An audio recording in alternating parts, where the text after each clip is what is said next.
The council meeting, closed session, time is now 5:34. City Clerk Duarte, will you please call the roll? Yes, Mayor. Councilmember Frometa, Present. Councilmember Ortiz, Present. Councilmember Trujillo, Here. Mayor Pro Tem Pemberton, Present. and Mayor Sosa. Yes. Now is the time for public comment. Do we have a, Yes, Mayor, we have one speaker tonight, and we don't have any written public comments. okay. We have one public speaker. Do I need to read this whole thing here? I think that's. No, you don't. Yeah, thank you.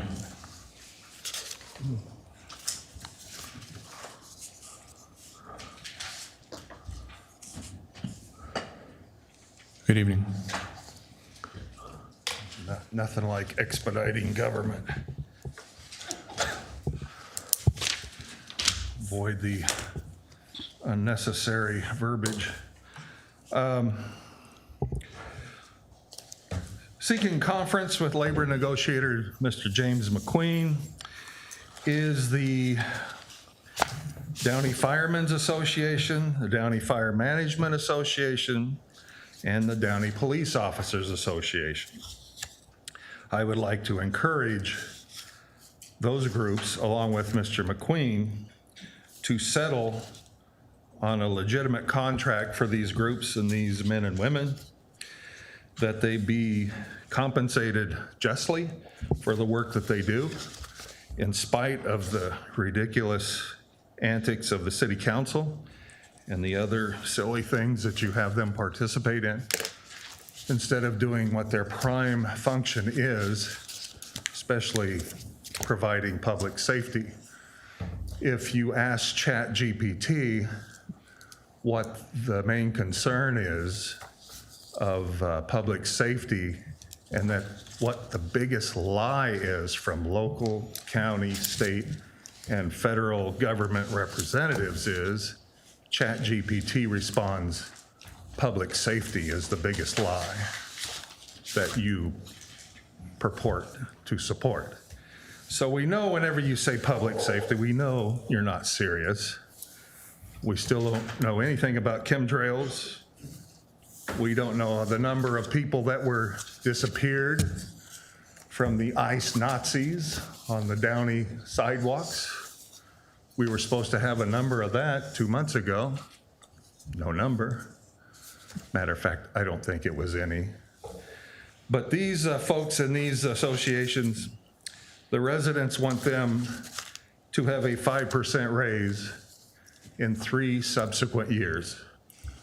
No ifs, ands, or buts. They should be funded and supported. The police numbers should be brought up to 129, 130. Actual officers, boots on the ground, not some friend of ours running some RMI type of safety features, which absolutely do nothing. It's just a payoff for friends. We're tired of that. We want actual boots on the ground, and we actually want genuine public safety. And we want to stop with the word games and listen to the gaslighting that goes on around these issues. 5%, 3 subsequent years. No ifs, ands, or buts. Thank you. Thank you. Is there a motion and second to close public comment? So moved. Second. Sorted by the mayor. The city council will now recess to closed session under the following authorities. 1, Government Code Section 54957.6, conference with labor negotiator James McQueen, Director of Human Resources, regarding direction for labor negotiations with Downey Firemen's Association, Downey Fire Management Association, and Downey Police Officers Association. We will now recess to closed session. The time is now 5:39.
Good evening. I will now reconvene the regular city council meeting.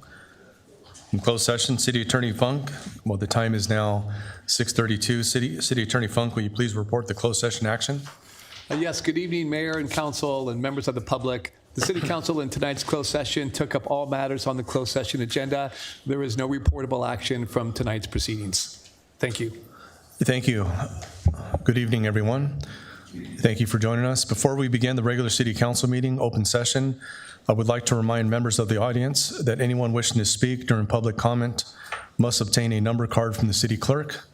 Number cards should not be exchanged with other meeting attendees. If you decide not to speak after taking a number or decide to leave the meeting early, you must return the number card to city staff. If you did not obtain a number and wish to speak, please proceed to the back of the room, and city staff will issue you a number card. Lining up during public comment will not be permitted, and each speaker should remain in their seat until their number is called. The time clock will begin when you begin your comments. Per the city's council meeting rules and for fire safety regulations, all persons shall remain seated unless addressing the council or entering or leaving the chambers. Standing in the aisles or along the walls is prohibited. There is overflow seating available in the lobby. If there are no available seats in the chambers, please proceed to sit in the lobby. I will now call to order the regular city council meeting, open session. Time is now 6:33. City Clerk Duarte, will you please call the roll? Yes, Mayor. Councilmember Frometa, Present. Councilmember Ortiz, Present. Councilmember Trujillo, Here. Mayor Pro Tem Pemberton, Here. and Mayor Sosa. Present, thank you. And now please join us in welcoming Pastor Michael Gutierrez from Redeemer Covenant Church for tonight's invocation.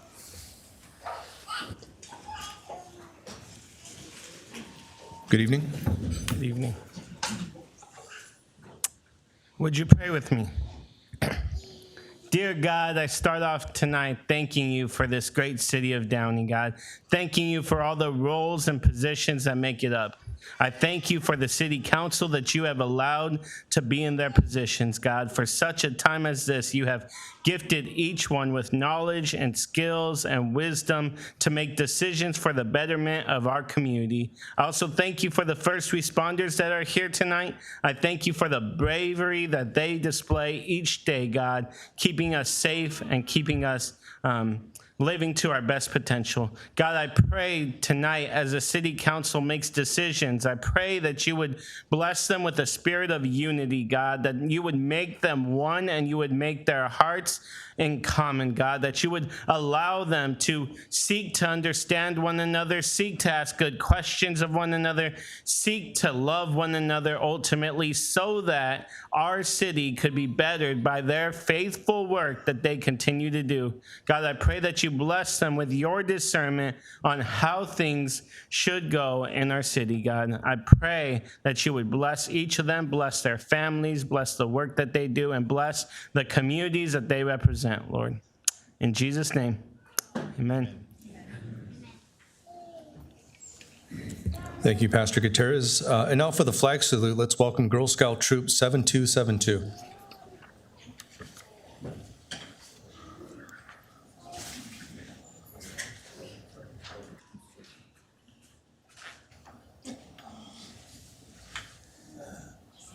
Good evening. Please join me for the Pledge of Allegiance. Everyone in uniform, salute. Everyone else, place your right hand over your heart. Ready, begin. I pledge allegiance to the flag of the United States of America and to the republic for which it stands, one nation, under God, indivisible, with liberty and justice for all.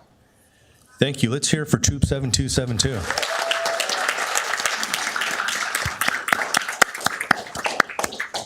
Great job, kids. You may be seated.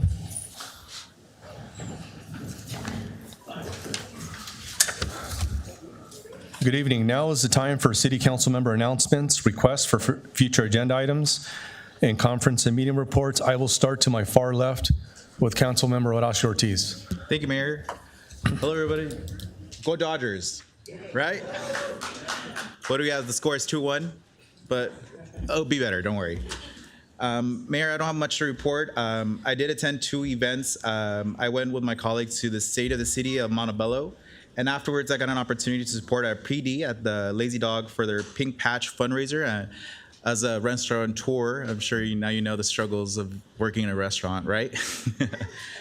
I do have a couple events I do want to mention. On Friday, we have the Pumpkin Patch Downey Adult School from 5 to 8:30, which is a great event.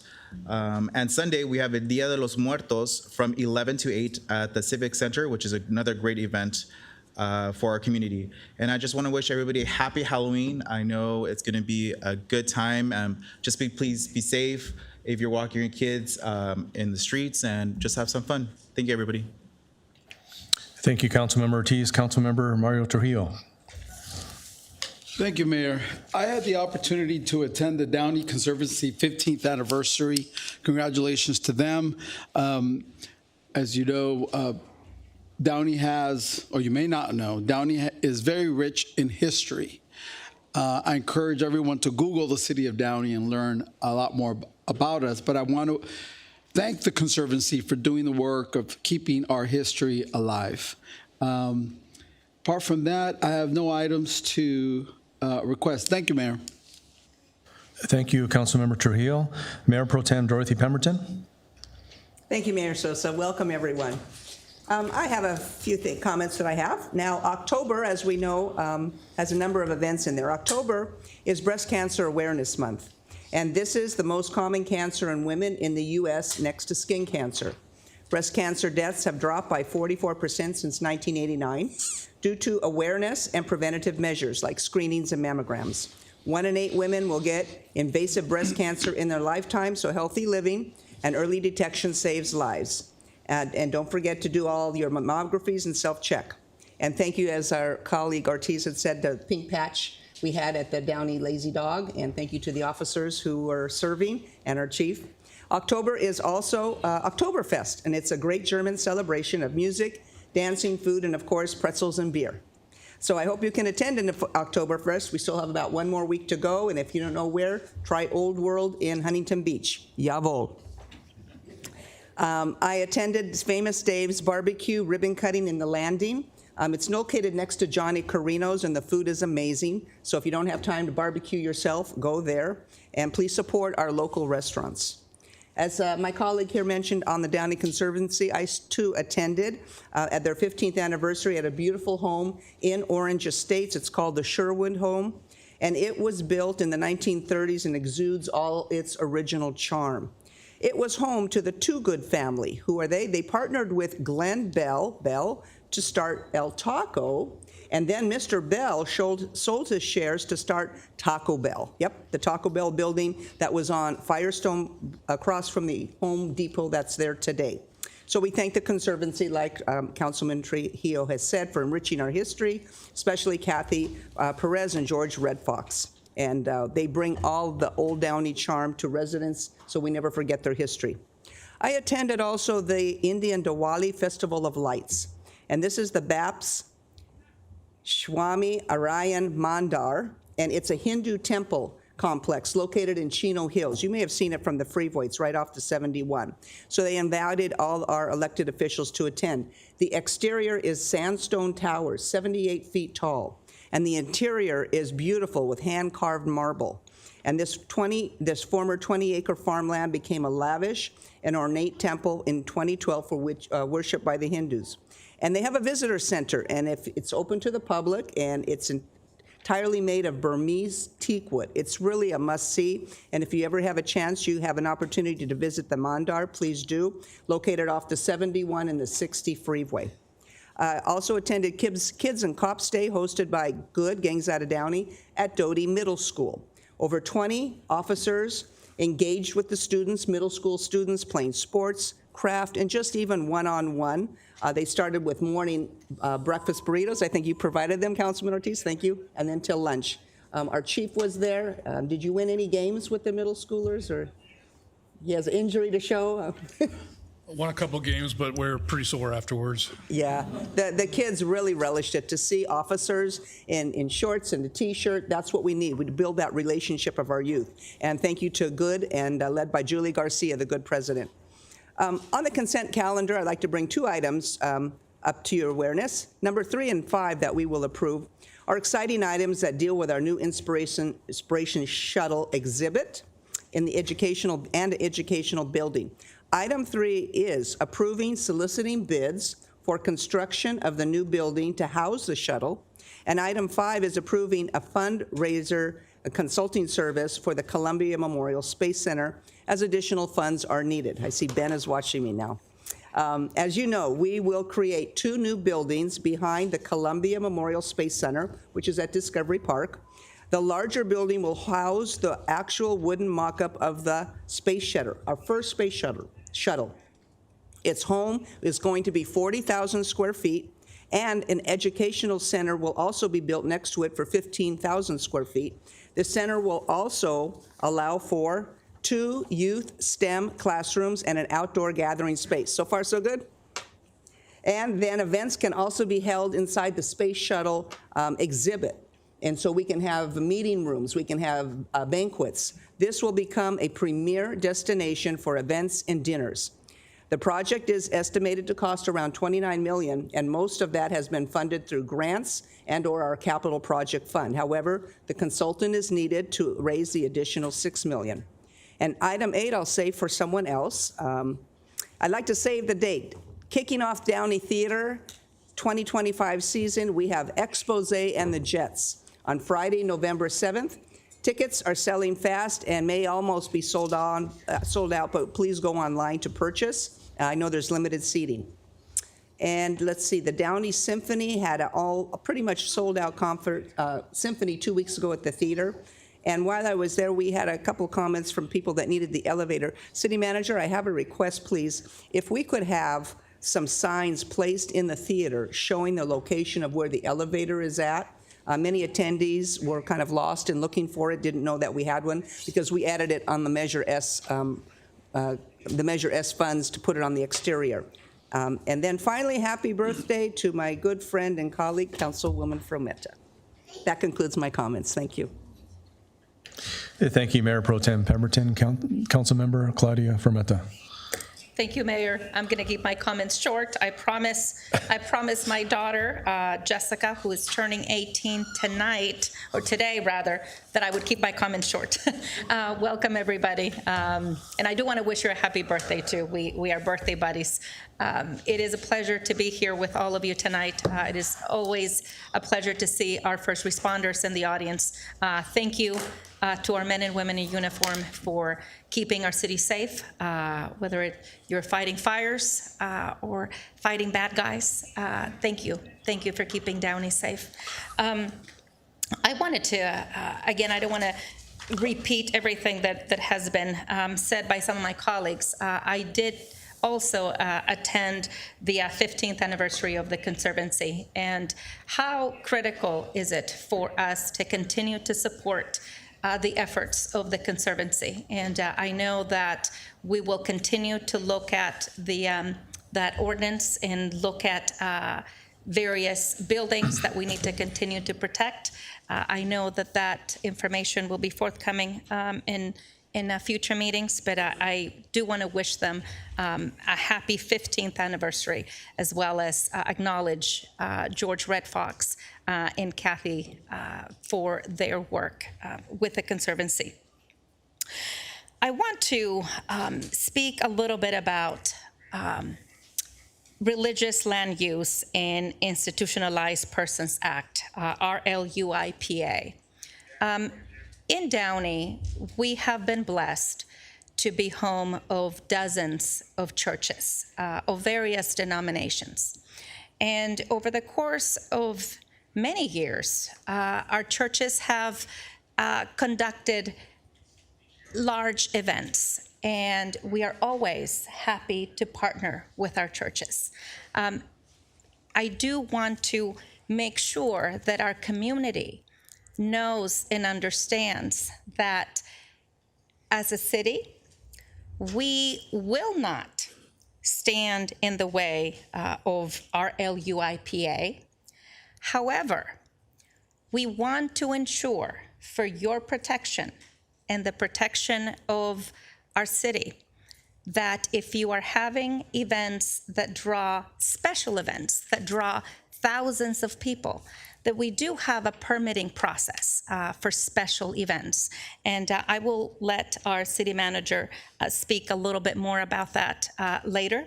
I think it's important that our community members realize we are here in the business of partnering, but it is important to understand that anytime churches have large events outside of their normal worship services, any type of large event that draws thousands of people from the community does require a special permit. And this is to protect you from liability and to protect the city from liability.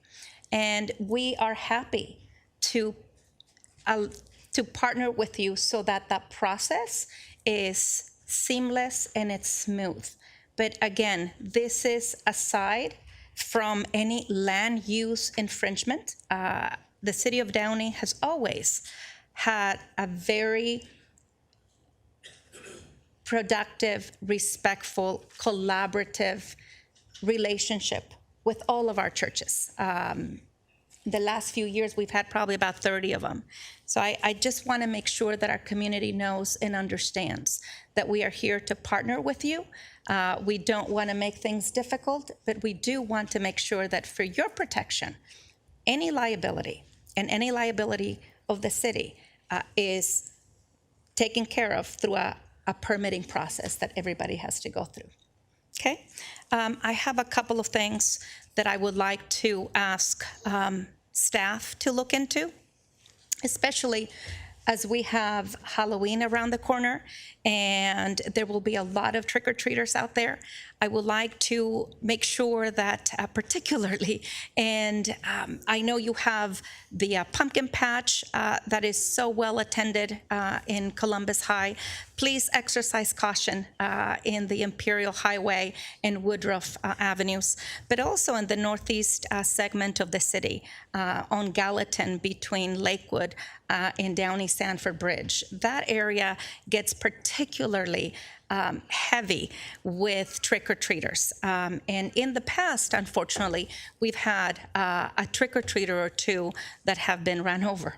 And so I want to make sure that our community exercises caution when you're driving, especially as our trick-or-treaters will be out in force.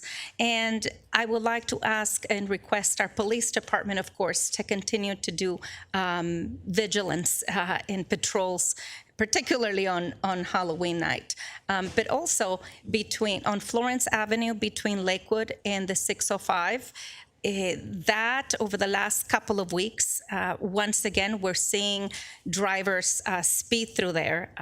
Looks like it's a speedway, and we want to make sure that we keep our families safe. I know there's been a lot of residents that have commented and have not been too happy about the construction going on Lakewood and Firestone. And we're doing everything we can to minimize the pains. Please, we ask for your grace as we continue to do improvements to our streets. And with that, that will conclude my comments. Mayor, go Dodgers. Thank you, Councilmember Fermetta. Good evening, everyone. Thank you for being here. We have a good-sized crowd. I know we're competing with the Dodgers game, and it's good to see all our first responders here. Welcome. I'll keep my comments short. I did attend the Spooky Science Festival held by by Ben Dickow and the staff over at the Columbia Memorial Space Center. What an amazing event. It was a huge turnout. I would say several hundred people were there, if not thousands. 1,500. And it was just a fun event for families and for kids, and they had a corresponding car show there, classic car show, and that was awesome. Great job, Ben and staff over there. Also, just a couple of committee meetings that I attended. I attended the the biweekly county sanitation meeting in Whittier. That's nothing really to report. That was as exciting as sanitation gets. And also, I attended the Celico Workforce Development Board, which I proudly represent Downey on. And one of the things that they talked about, Celico Workforce Development Board is a tremendous workforce organization. They do a lot of amazing work in supplying job training and job opportunities and connections for our local workforce. And one of the things that they're emphasizing right now is internship opportunities and entry-level job opportunities for our young adults and graduating seniors. So stay tuned for more on that. I do have one request for staff. I would like, and I know that we're looking at several areas in the city of Downey, but specifically off of Fontana, just north of Stewart and Gray, between around the Brookshire and Passons cross street area. If we can look at a speed survey around that area. I know it's kind of tight, but apparently a lot of people go down that street for a shortcut. If we can get a speed survey around that area. You said Stewart and Gray and Brookshire area? It's going to be Fontana, which is just north of Stewart and Gray, around the Brookshire Passons cross streets. Okay. And that concludes my comments. Again, thank you all for being here. City Manager Roger Bradley. Thank you, Mayor. Just a couple, really not too much. We'll take a look at putting a sign over in the theater for the elevator. Definitely, it will look at putting some extra patrols out on Halloween in those areas that were indicated over on Gallatin, Lakewood, and the 605 area, as well as to look at that speed survey. Was a request to make some comments about our special event permit, which I would say primarily this is not a novel thing. Many cities actually, most cities actually have a special event permitting process, which really is designed, I guess I would point out kind of three things that we really look at. And really it's one, to make sure that you have the proper traffic control measures in place, but in particular, if you're looking at doing an event and you have to close down a street or something of that nature, we want to make sure that that's signed properly, that you have barricades and other traffic control measures in place to make sure that nobody gets hurt. And really the whole process is about making sure that we maintain safety, and honestly has nothing to do with churches in particular. It's really about any type of event, whether it be a business or otherwise.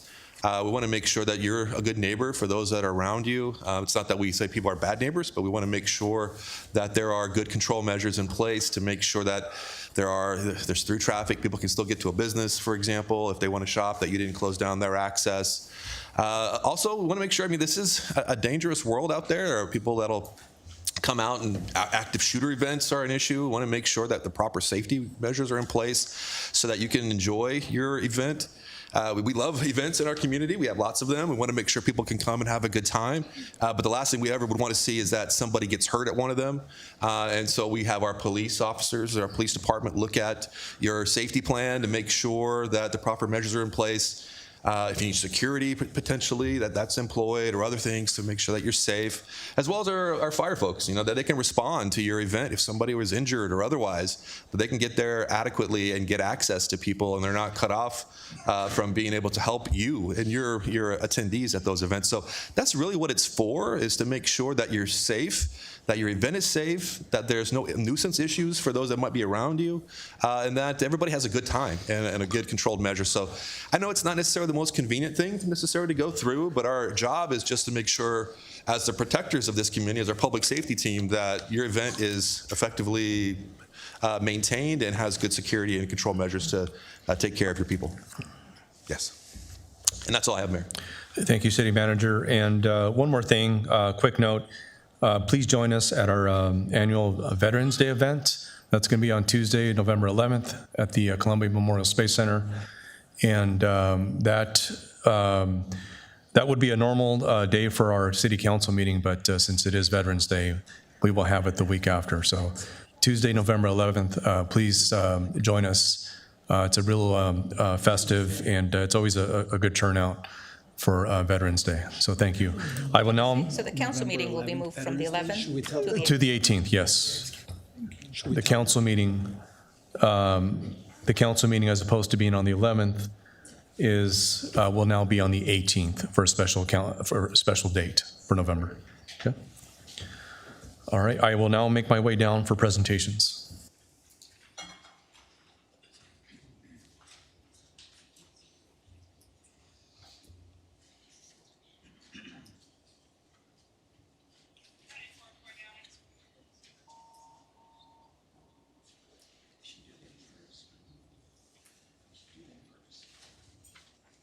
Yeah. Several presentations tonight. The first one is the Mayor's Outstanding Citizen Award. And just so you know, I have a couple more months or maybe a couple more meetings for my mayoral year. And each mayor does have a way to recognize citizens and throughout the community. And I decided to put it out there to the residents and not only just people that I've been in touch with, but if you know of anybody who's making a difference in the community that we may not know of, I want to hear about them. Again, I only have 2 meetings left during my mayoral year, but if you know of somebody who's making a difference, we want to hear about them. We want to acknowledge them, okay? So this month's Mayor's Outstanding Citizen Award recipient is Bianca Farina, who was nominated by my council colleague, Horacio Ortiz. And we were just at the State of the Schools where Bianca was recognized as Teacher of the Year. So Bianca, from Columbus High School, educator, advocate, and community leader, with over 15 years of service in the Downey Unified School District, Bianca has made a lasting impact as a dedicated special education teacher at Columbus High School. Her leadership far beyond the classroom through key roles, including ASB advisor, WASC coordinator, not sure what that stands for, but instructional leadership team member, teacher technology leader, community schools liaison, and mentor for aspiring educators through partnerships with Cerritos College and the LA County Office of Education. A champion of equity, inclusion, and student well-being, she has led impactful initiatives such as the Columbus Cares Closet, which provides essential resources to students and families, and Thriving Thursdays, promoting staff wellness and connection. Her contributions have been recognized at the highest levels, as mentioned, being named both Downey Unified and LA County Teacher of the Year, representing the district with professionalism, purpose, and pride. Her unwavering commitment to students, colleagues, and the broader educational community reflects the values that define excellence in education. Please join me in welcoming Bianca Farina.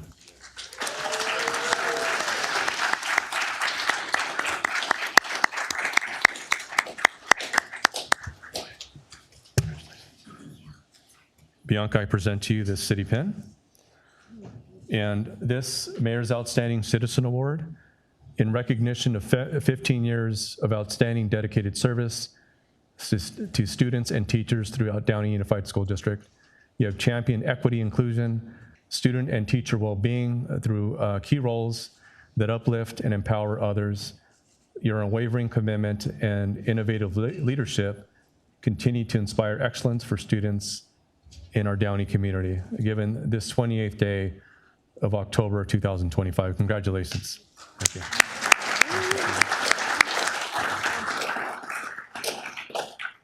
I got a little teary-eyed over there. Thank you so much, Mayor. I appreciate it. Good evening, everyone. How are you all doing tonight? I'm truly humbled to stand here tonight receiving the Mayor's Outstanding Citizens Award as this year's Downey Unified Teacher of the Year. To be recognized by both our city and district, the very community that raised me, is an honor beyond words. For the past 15 years, I've had the privilege of serving the students of Downey Unified, and most recently, the incredible young people at Columbus High School, a continuation school that is more than what the name implies. Columbus is a place of second chances and new beginnings, where students rediscover their confidence, rebuild their stories, and realize they are more than the challenges that they face. It's a place rooted in belonging, compassion, and purpose, where we remind every student that they matter. I wanted to thank our Downey Unified Leadership, our Board of Education, our mayor, and the City Council for continuously believing in the power of education and partnership. The work we do in schools is only possible because of the community that surrounds us and because of the incredible support of my administrators at Columbus, Dr. Ortiz and Mr. Alvarez, who lead with heart and empower our staff and students to shine every day. And to my family, thank you for being my biggest cheerleaders and my reason why. You remind me daily of the joy and purpose behind this work. Finally, to our city leaders, I'd like to extend a personal invitation. Please come visit Columbus, walk our halls, meet our students, and see the heart that beats there. You'll witness resilience, creativity, and hope in action, the very essence of what makes Downey shine. Thank you for this honor, everyone, and for believing in teachers and continuing to invest in the lives of our students and families. Together, we're shaping a brighter future, one student, one story, one heart at a time. Thank you.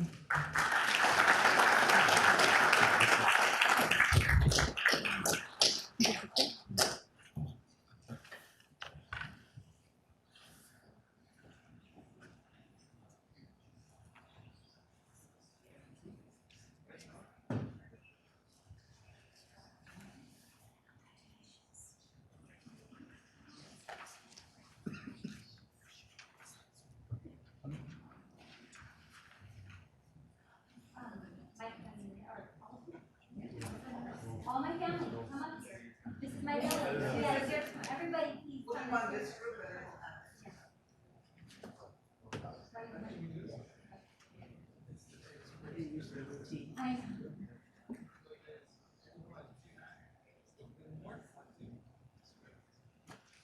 Come on down.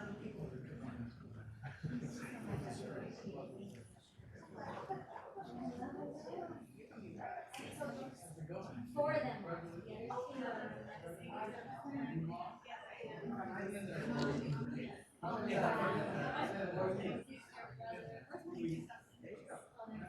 Congratulations. She's amazing. And that was my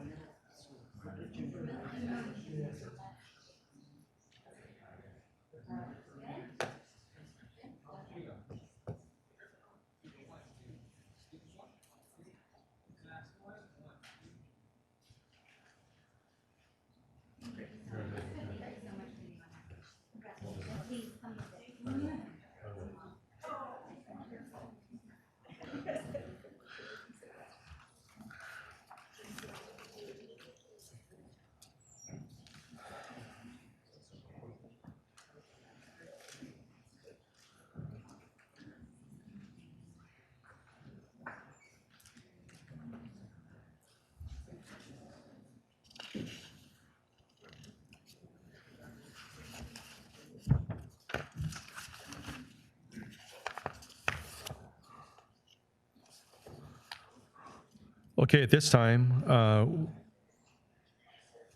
we will recognize the police and fire employees of the quarter. And at this time, I'd like to call up Police Chief Scott Lochner to introduce the recipient this quarter, Travis O'Gorman. Let's hear it for our chief.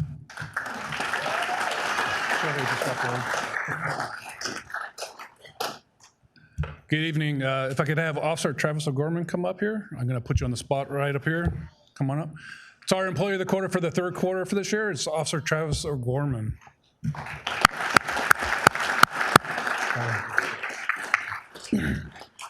Just tell you a little bit about Officer O'Gorman. He was born in Plainview, New York, and grew up in Northport, New York, where he attended Northport High School. After high school, Officer O'Gorman attended George Mason University in Fairfax, Virginia, where he also played on the volleyball team. And if you've seen some of our recent social media videos, you see him, I don't know how he jumps that high, but he definitely excelled in college playing volleyball. But he ended up graduating from George Mason in 2020 with a degree in criminal justice, law, and integrity. Officer O'Gorman attended the Long Beach Police Academy, and on February 19th of 2024, he's sworn in as a Downey police officer. was an honor for me. He was, as a chief, he was the first person I had the honor and privilege to swear in. Since joining our department, Officer Gorman has demonstrated a strong work ethic and a positive attitude towards learning and professional growth. Officer Gorman is currently assigned to our Field Operations Division, working patrol, and works the weekend graveyard shift. His goals include becoming a field training officer, joining the K-9 unit, and working as a detective in our detective bureau.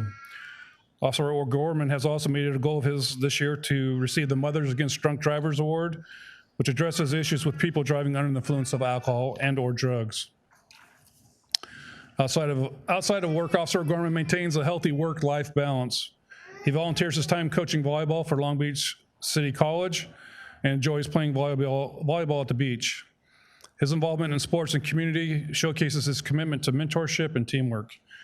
He also values spending time with his family. Officer O'Gorman has shown himself to be a very dependable and goal-driven officer with a promising future at the Downey Police Department. His professionalism, motivation, and community involvement make him a strong asset to our department. It's my pleasure to welcome our third quarter employee of the year, or excuse me, third quarter officer of the quarter, excuse me. It's easy for me to say, right? Officer Travis O'Gorman.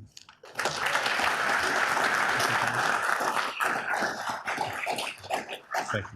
Officer O'Gorman, I present to you this city pin as well as this certificate of recognition. And I know you had a few words you wanted to say, right? Here you go. Thank you.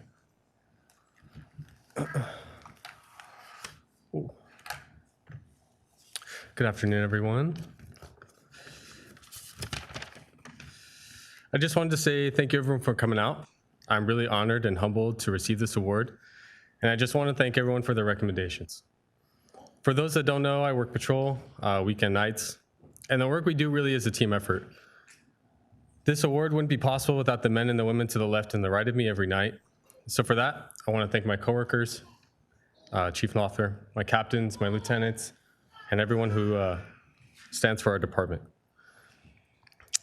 I'm really humbled and honored for their recommendations and on this award and for their support. Lastly, I want to thank my amazing girlfriend who's here with me, my coworker, Sal, who has been through it all. The long days, the hard days, the late hours, and all the meal prep that comes with it.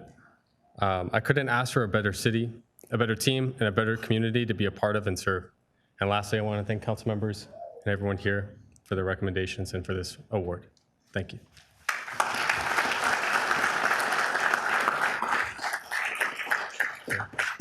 Thank you.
And just a reminder, the first responder, the police and fire employee of the quarter are voted on by their peers. My understanding is no management takes place in these votes, correct? Is that right? So voted on by the peers, so that's a high honor. And it's all about respect and recognition. So at this time, we are going to, I'm going to call upon the Fire Chief, Anthony Hildebrand, to recognize and introduce Fire Captain Ted Matsumoto.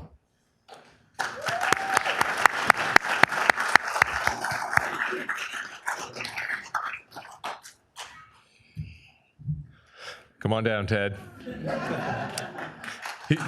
He's not happy with me.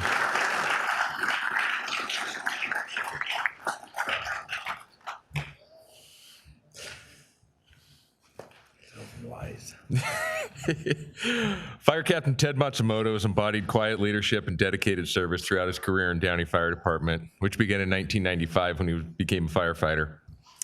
Ted's work ethic, his competence, and his professionalism, along with a strong construction background and a passion for firefighting, quickly established him as an exemplary public servant. In 2001, Ted promoted to fire engineer, a role that he held for over 2 decades. As an engineer, he drove and operated all the fire department apparatus, including fire engines, the fire truck, and our heavy rescue. Out of that, he became a key member of the apparatus committee, where he's had a direct influence on the design of our department's response units.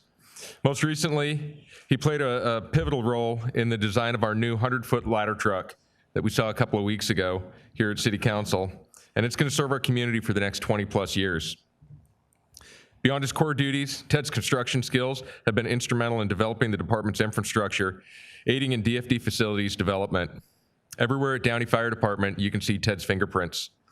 Some of the projects that he's worked on has been the Brian Wolf Memorial Training Center, vehicle storage at Fire Station number 3, and pretty much every building that Downey has, that Downey Fire has, Ted's had something to do with it. His most significant contribution is his dedication to developing DFD personnel. Every engineer currently working on Downey Fire has been trained and mentored by Captain Matsumoto. He ensures that they're not just ready to take a test, that they don't just know the mechanics of the job, but that they're truly prepared for the position. The impact that he's had on Downey Fire Department personnel can't be overstated. In 2023, Ted promoted to fire captain, and he's currently stationed in Northeast Downey and leads the firefighters of Engine 64. He continues to set the standard for excellent service and maintains a positive attitude and an infectious drive. Captain Matsumoto carries himself with a humble, quiet confidence, letting his work ethic and his impact on DFD speak for itself. So please join me in congratulating Fire Captain Ted Matsumoto, Downey Fire Department's Firefighter of the Quarter.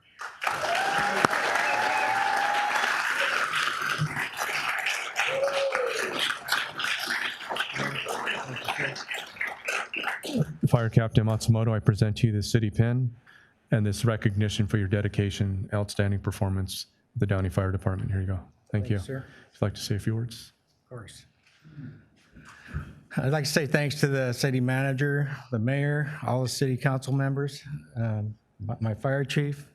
I'm very humbled by this award. But as the other speakers were saying, that I'm just one piece of the puzzle. I'm one member of the team, and the team is what gets the job done. So my gratitude goes out to all those that I work with on a daily basis. They are the real heroes.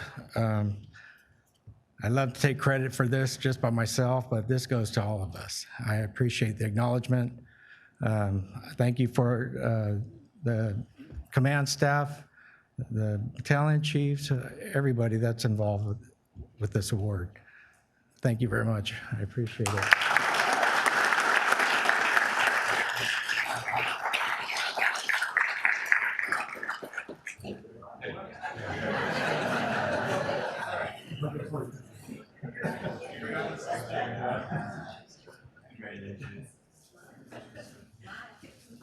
I also got my whole family here.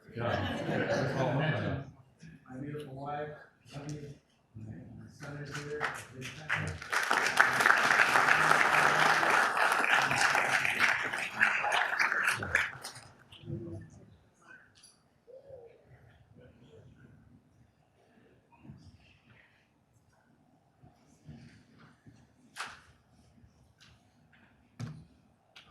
I don't know if we can fit 30 of your colleagues in the picture. We can try that. Your family. Yeah. As many of you guys can be here, let's go. Oh, okay.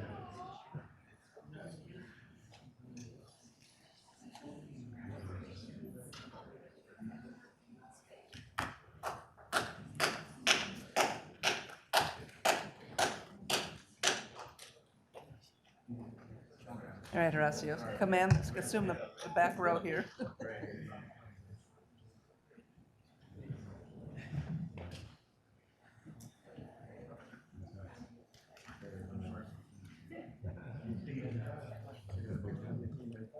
Yeah, big turn.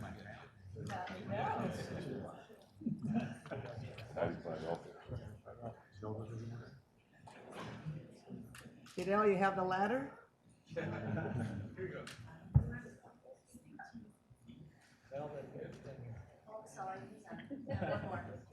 Yeah.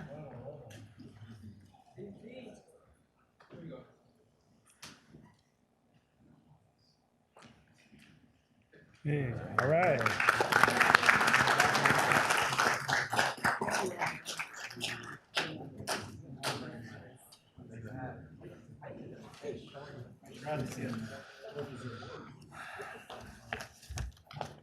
It's all right.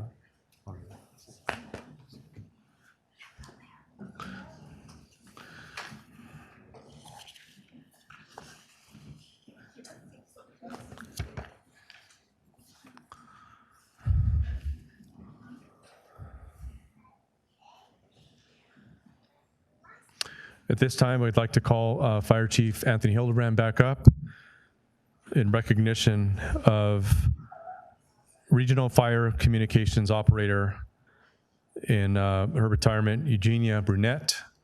Fire Chief.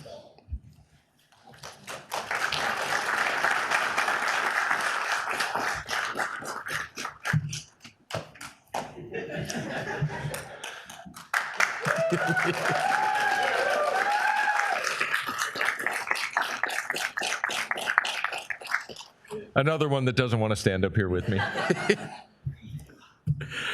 Regional Fire Communications Operator Eugenia Brunet. Brunet began her career in the fire service in 1997 at the South Bay Regional Dispatch Center. In October 2000, she joined Downey Fire Department as a full-time dispatcher, and she's been here ever since. Throughout her 24 years in Downey, she's played an integral role in our Downey Fire Communication Center, serving as the critical link between members of the public and firefighters on emergency incidents. Her calm demeanor and experience make her an asset and a true partner to units in the field.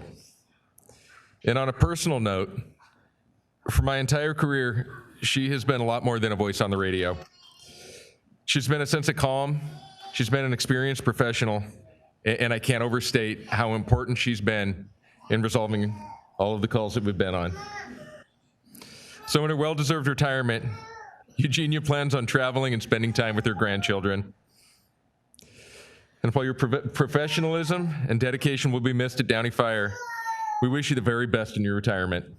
So please join me in congratulating Regional Fire Communications Operator Eugenia Brunet.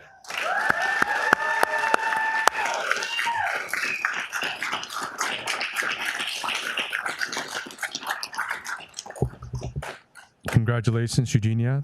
Seems like you have the same family as Captain Matsumoto. All right. We're all family. That's awesome. At this time, I'd like to call up City Manager Roger Bradley for a special note.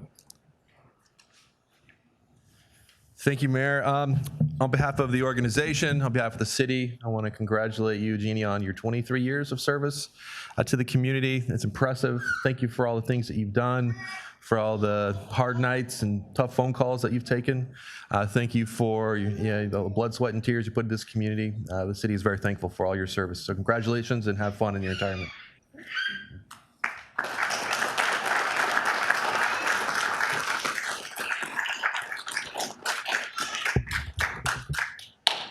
But wait, there's more.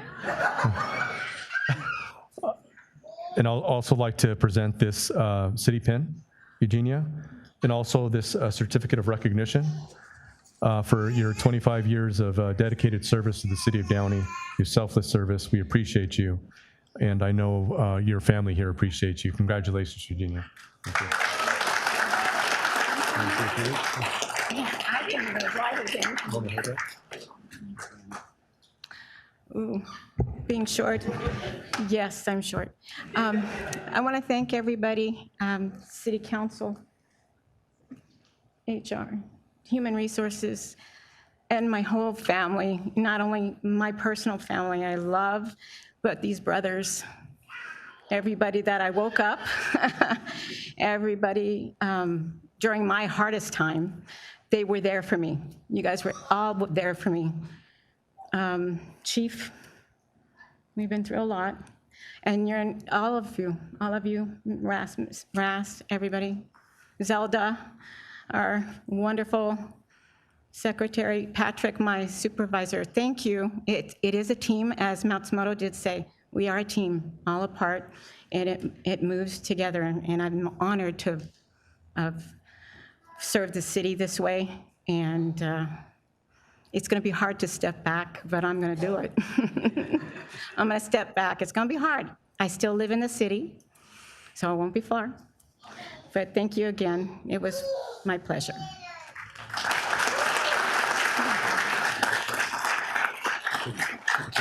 What's that?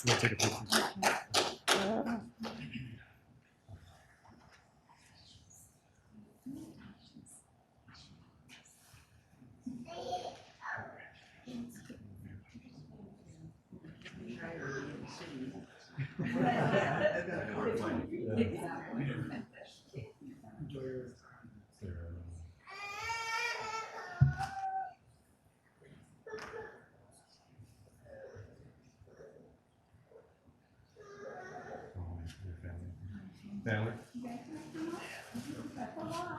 That's only half of my family. Did any of your family holding up the wall? Any of you guys that want to come down? All good. Everybody make it fit.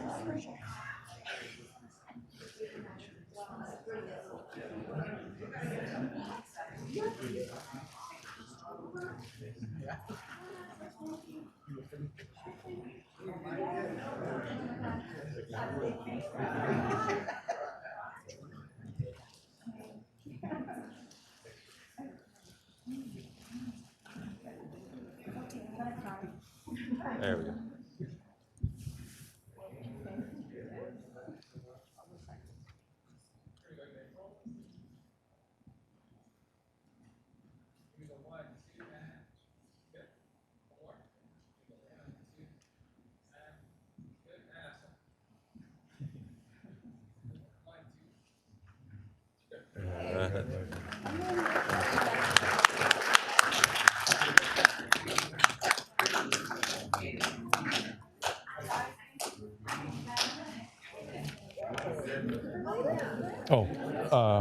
Held right. There's something in there.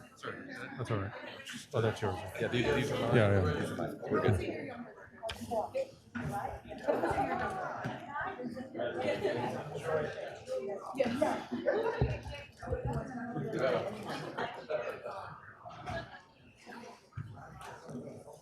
I'm going to call you guys when I get locked out of the house.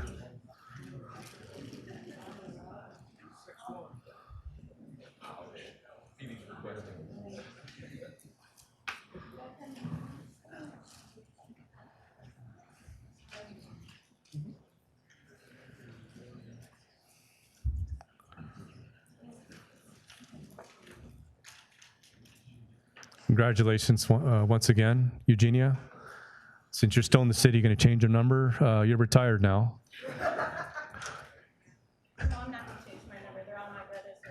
Awesome, awesome. At this time, final presentation of the night. In regards to correspondence with National Red Ribbon Week, October 23rd through the 31st, 2025. We are going to honor Southland Young Marines. This evening, we would like to recognize the Southland Young Marines on the occasion, as mentioned, of National Red Ribbon Week, the annual drug and violence prevention campaign in the United States, a remarkable group dedicated to shaping the future of our youth. The positive impact the Young Marines program is clear. It is helping build responsible, civic-minded youth who are making a real difference in the Downey community. But through their commitment and example, they are shaping a brighter, safer future for the city of Downey. And I believe we have a member of the Southland Young Marines. And what is, I see Herrera, what is your rank? What's the proper way to introduce you? I'm Young Marine Lance Corporal Herrera. Young Marine Lance Corporal Herrera. Would you like to say a few words? Yes. Okay, here. Let's help me welcome her. Thank you.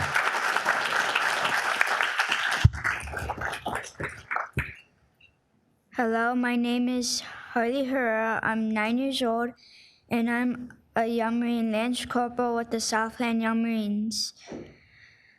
The Young Marines is a non-profit youth organization for boys and girls ages 8 through 18.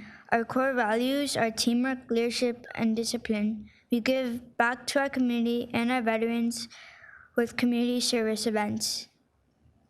We believe it's important to share information about drug use and prevention with everyone, mostly to educate others about the dangers of drugs.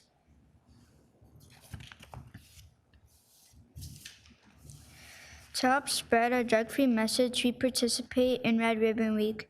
Red Ribbon Week is every year during the week of October 23rd through the 31st.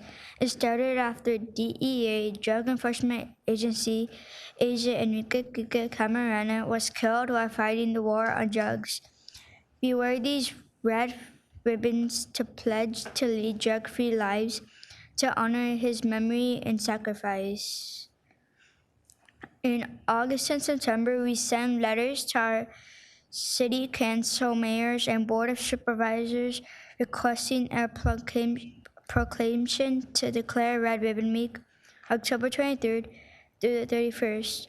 I'm here today because I sent a letter to our city mayor, and it is the 250th birthday for our Marine Corps. Thank you.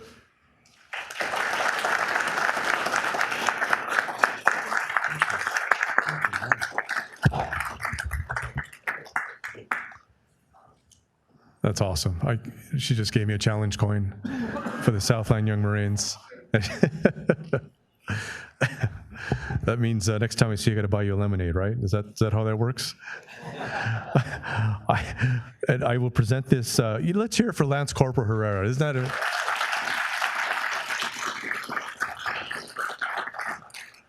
really impressive, really amazing? I present to you the city pin, okay?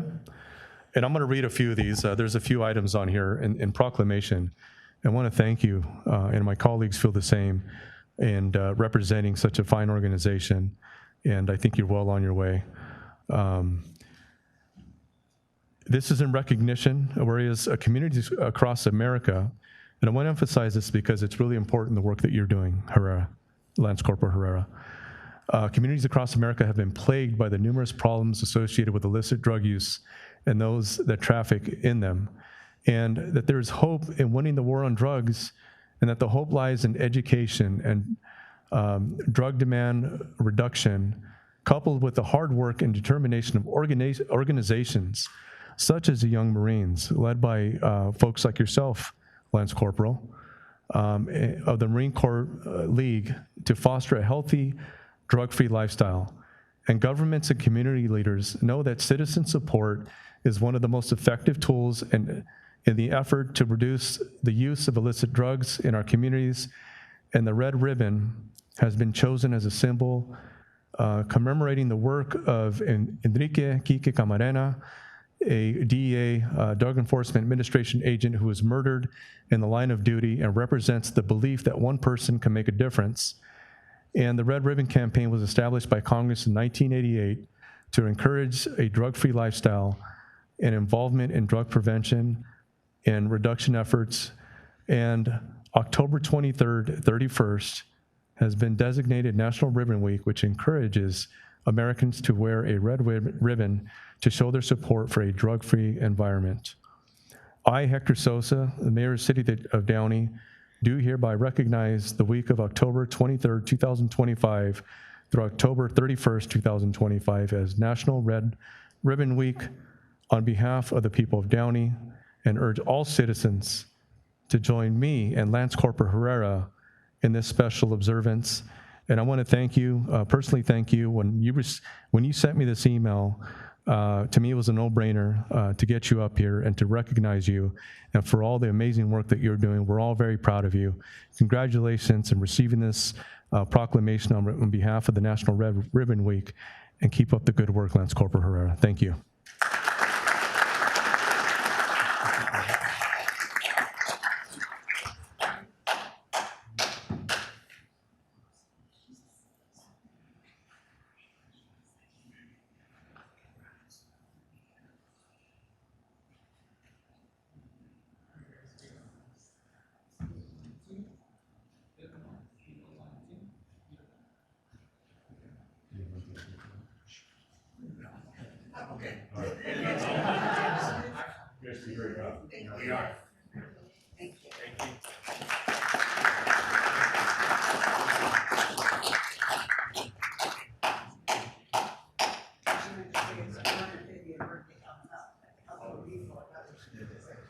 That was amazing. And that concludes our presentations for the evening. Thank you.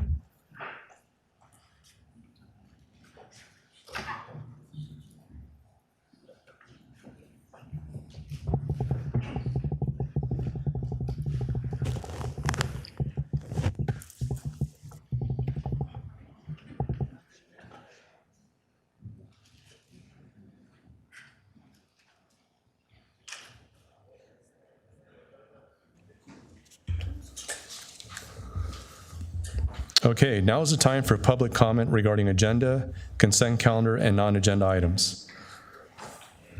The City Council will now take public comment on agenda, consent calendar, and non-agenda items.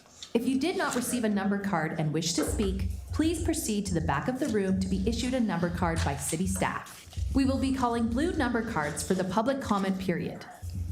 Before we begin the public comment period, we would like to remind members of the audience that the city's meeting rules contained in the Downey Municipal Code prohibit any conduct that disrupts, disturbs, or interferes with the orderly conduct of the meeting.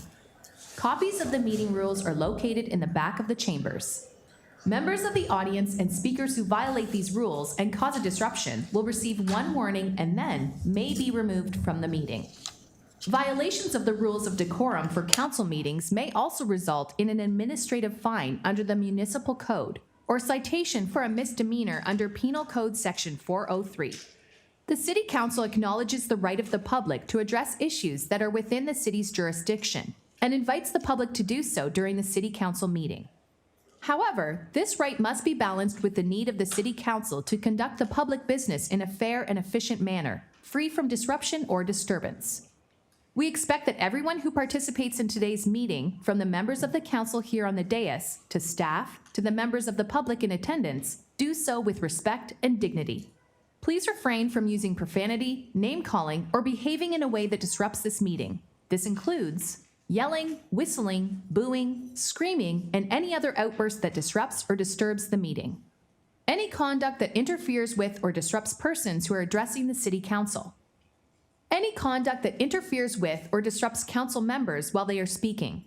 Any other conduct that disrupts, disturbs, or interferes with the orderly conduct of the meeting. And attacks of a personal nature on city staff or city council members that have no connection to agenda items or non-agenda items. We remind speakers that your comments must be addressed to the mayor and not to any other council member, city staff, or the audience.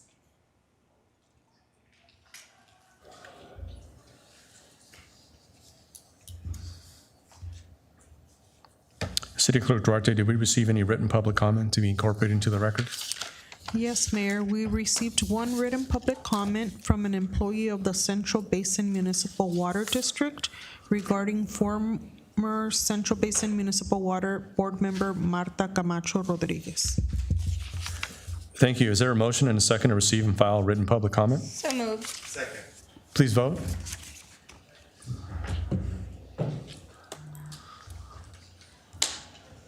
The motion is approved unanimously. Thank you. City Clerk Duarte, do we have public speakers tonight? Yes, Mayor, we do. We have a total of 8. Okay.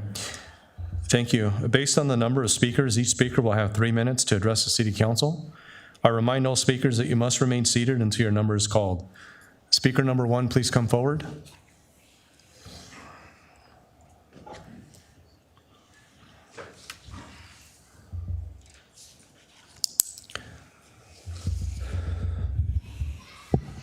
Good evening. Hello.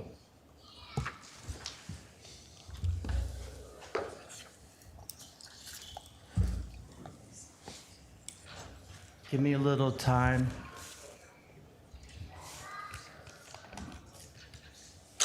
Why are you counting my time? I haven't officially begun speaking yet. The ancient man Hippocrates is known to this present day as the Greek daddy of medicine. I also know the name of this Greek man is the root word for the present descriptive word, hypocrite. This is documented in ancient and modern historical, medical, and scientific writings. This is what Hippocrates taught to his medical students by way of example. I will not give to a woman a pessary to induce abortion. A pessary is a concoction of poisonous herbs used in ancient times to induce a miscarriage. There exists, to this present day, RU 486, which is a modern pessary. RU 486 is mailed illegally across state lines from pro-life states such as Texas into pro-abortion states such as Oz, California. This is wrong and needs to come to an end. Young females who are easily deceived eagerly receive these death-dealing packages without consultation with any licensed medical doctor. This is evil and needs to stop.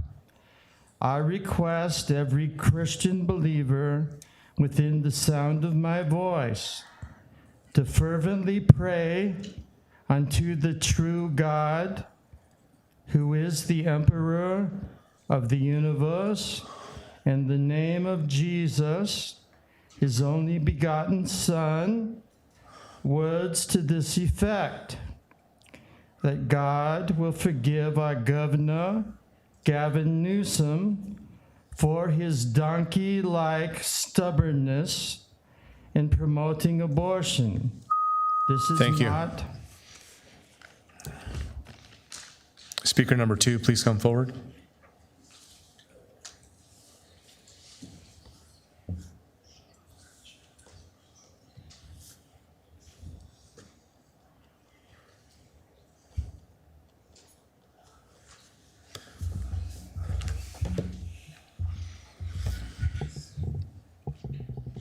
Good evening. Good evening. How are you doing? Me, I'm as happy as a koala in a gum tree. Couldn't wait to get here. I was so happy. I want to ask for unanimous consent to revise and extend my remarks from earlier, especially to Mr. McQueen in the labor negotiations with the Firemen's Association, the Fire Management Association, and the Police Officers Association. I did propose that it was a 5, 5, and 5% for 3 subsequent years as far as an increase in their compensation of pay. However, having rethought the situation, I now would like to amend that proposal to you to be a 10, 2.5, 2.5.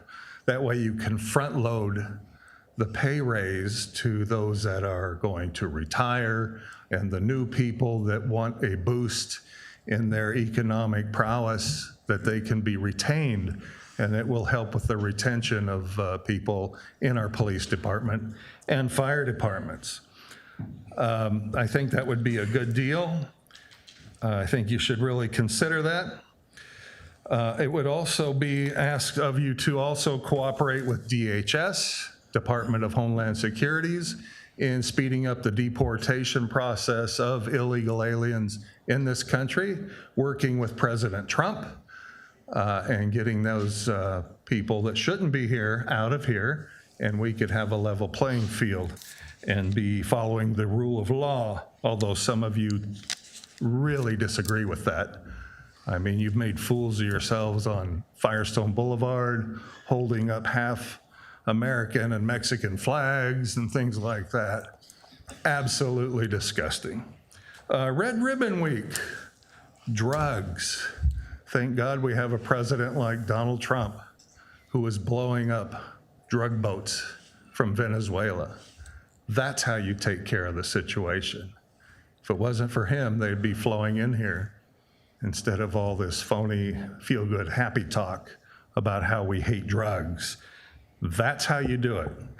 They're going to bring drugs in here. We don't need a declaration of war.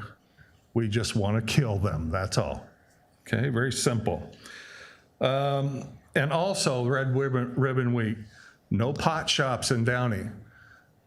They're trying to bring them in. People, even on this council, want their friends to bring in pot shops here.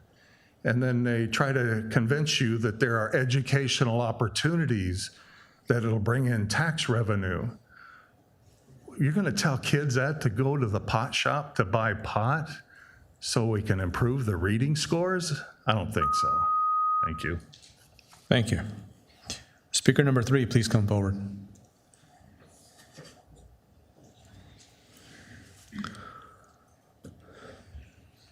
Good evening. Good evening, everyone. My name is Brenda, and I'm resident of Wynwood of Downey. For your reference, is the 44-unit complex located at Cleta and Lakewood Boulevard. We've been living through a nightmare throughout the years, especially after the promenade was built, and lately with the construction of Lakewood and Firestone is just worst. On October the 6th, around 5:30, I had a medical emergency with my mom, and it took me 5 lights, 17 minutes to get just to cross the street and take her to the emergency room that is just a minute away.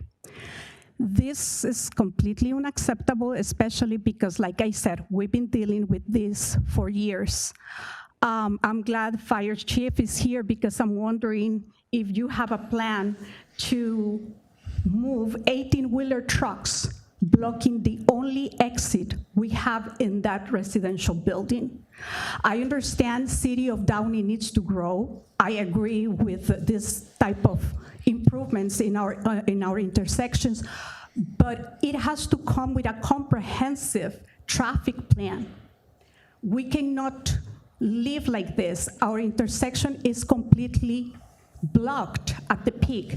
We've been trying to reach out to Public Works with Edward Torres to get a meeting. We have a light with only 5 seconds. By the time that we get the green light for us, it's already blocked again.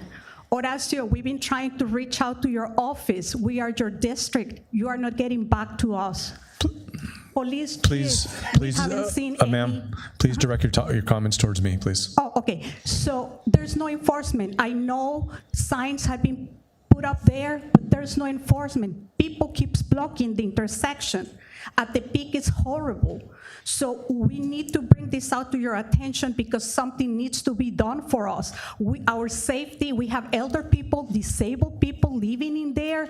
What is going to happen if we have a fire, if we have, again, another medical emergency, and our property is blocked? Was this ever considered when you develop that plan? We have also 2 houses by the tracks that they have the same problem, and they've been trying to reach out to you to come up with a solution. We are not asking to stop the construction, but something needs to be done because after the daylight savings, the problem, it will just get worse. So for us, it's just a matter of time to have this problem really bad again. Any comments? Any feedback? Well, thank you, Brenda. City Manager Bradley, can we have staff follow up with her right now? Absolutely. We'll ask our Public Works team to speak with the speaker so that we can start talking about some issues there and Thank solutions. And just so you know, this is public comment. We're not allowed to engage in conversation. First time here, I'm sorry, Here, yeah. We're here to listen. Thank you. Thank you for being here. We'll have someone follow up with you right now. Speaker number 4, please come forward. Good evening, Mayor. Good evening, City Council Good evening. members. My name is Michael Chacon. I'm a longtime Downey resident and a board member also of the Wynwood Downey Townhomes. As Brenda spoke, we are a tight-knit 44-unit community located on Lakewood and Cleta Avenue, right across from the Coca-Cola facility in District 1. And I'll be honest, tonight I'd rather be watching Shohei Ohtani at the World Series with our Dodgers, but I'm here because traffic conditions are so bad that we need immediate action from the city to prevent a dangerous situation and to restore safety for our residents. Our community has only one gate to enter and exit at Lakewood and Cleta, and there's a single short light that allows us to get out. Because of the ongoing construction on Lakewood and the way the intersection functions, cars heading north on Lakewood routinely block the intersection. Drivers enter when the light is green thinking that it's going to change, but then it changes to red and they're stuck because they cannot move forward with that traffic. This creates daily gridlock that blocks us from exiting our facility. The light at Cleta lasts less than 30 seconds, and that's if someone presses the button to cross out, which isn't enough time for traffic to clear before our residents can exit. As a result, we're seeing cars that are squeezed between other cars stuck in this intersection, people walking across as trucks are in the middle of the intersection, and people are getting stuck leaving just to go to take up their kids or pick them up. This is happening multiple times a day during rush hour, after school, and on the weekends. Now, after the first days of gridlock, we did see the city place a flashing "Do Not Block" intersection sign, but unfortunately, this hasn't solved the problem. And this is a serious safety issue. We cannot have our only entrance and exit blocked, especially with holiday traffic increasing, as people are going to be heading toward Downey Landing and Stonewood Mall. If someone parked in front of your driveway, you'd ask them to move or you'd call for enforcement. But when hundreds of cars block our access every single week, we have no options. We need the city to do more. Now, I'm not a traffic expert, but a good first step would be extending the Cleta light to at least 2 to 3 times longer to allow for the traffic to clear. It's clear additional enforcement signal adjustments are needed to prevent an accident and any emergency delays. Please act now before someone gets hurt. We thank you for your time, and go Dodgers.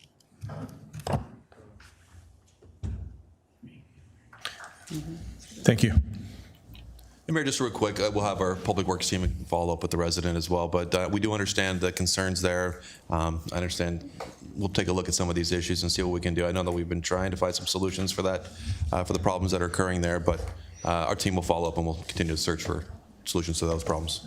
Thank you. Speaker number 5, please come forward. Good evening, Mr. Squire. Thank you for your service. Thank you. Lee Squire, Vietnam era veteran, U.S. Army, death before dishonor, exercising First Amendment freedoms. Mayor and City Council. Subject, Veterans Day event, November 11th, 2025. Requesting participation in the invocation by a Jewish rabbi and by the chaplain of the Downey Police Department. Mayor Sosa, you are the son of a U.S. Army Vietnam era veteran. With that right, it comes certain rights defending those who also served in the Army. During the Biden administration, Jews were subjected to hate and anti-Semitism. It was the U.S. Army from World War II who liberated the Jews from the Nazi concentration camps, my U.S. Army family. During the Biden administration, police across America were subjected to hate. The thin blue line flag was called racism. Defund the police, reinvent the police, hate the police. Serving in police across America are military veterans, military reserves, and the National Guard. Positions of captain, lieutenant, sergeant, corporal, and chaplain are the similar positions to both the U.S. Army and the Marine Corps. Again, requesting that the Jewish rabbi and a chaplain from the Downey Police Department participate in the invocation at Veterans Day event. God bless America, God bless Israel, God bless my military, the veterans and their families, and God bless police and their families across America. Thank you. Thank you. Speaker number 6, please come forward.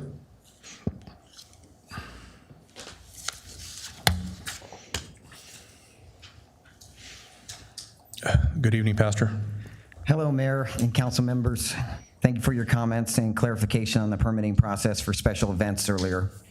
As was brought to your attention, I've had a lot to say about this process over the last week. While we have different opinions about the impacts of these permits, I've come to realize that in my efforts to work with the City Council by uniting the nonprofits and churches of Downey, that my words have been unintentionally inflammatory, and I was wrong in my approach.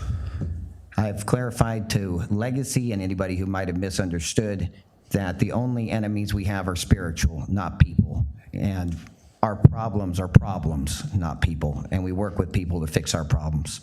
So I would like to formally apologize to the City of Downey, our mayor, and each City Council member. Please forgive me. Simultaneously, I am also requesting the opportunity for Legacy, some of our leaders, to share how some of the permitting process has made us reconsider if we will be able to have these events in the future, and some ideas we have on how to make it easier for everybody. As the pastor of Legacy Church of Downey, I want everyone to know that we stand in unity and support of our mayor and city council, and we will more effectively honor you in the future while working together to better our community. And once again, I do sincerely apologize.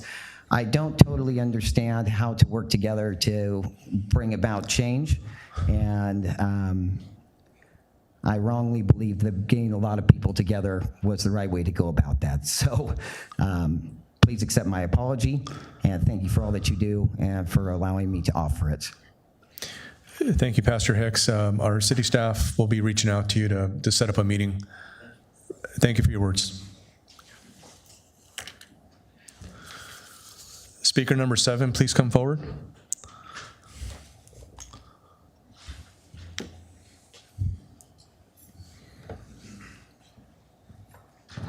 Good evening, Mayor and Good evening. council members. My name is Eduardo Sandoval, and a little about myself is I'm a single parent with 3 children, all graduated from Downey, 2019, 2020, 2024. I love the city. I was recently pulled over, or I was in a car accident where I was racially profiled and discriminated upon. I have this police report right here, and it's a web of lies. And I just can't believe in this day and age that this still exists, even with the body cam footage. I'm not here to create waves, but I seriously can't believe that this happens still in this day and age. And like, I'm at a loss for words right here. I just hope you can address this situation, and thank you for your time. Thank you. City Manager Bradley. City Manager, get his contact information. Thank you. We can follow up from there. Okay, speaker number 8, please come forward.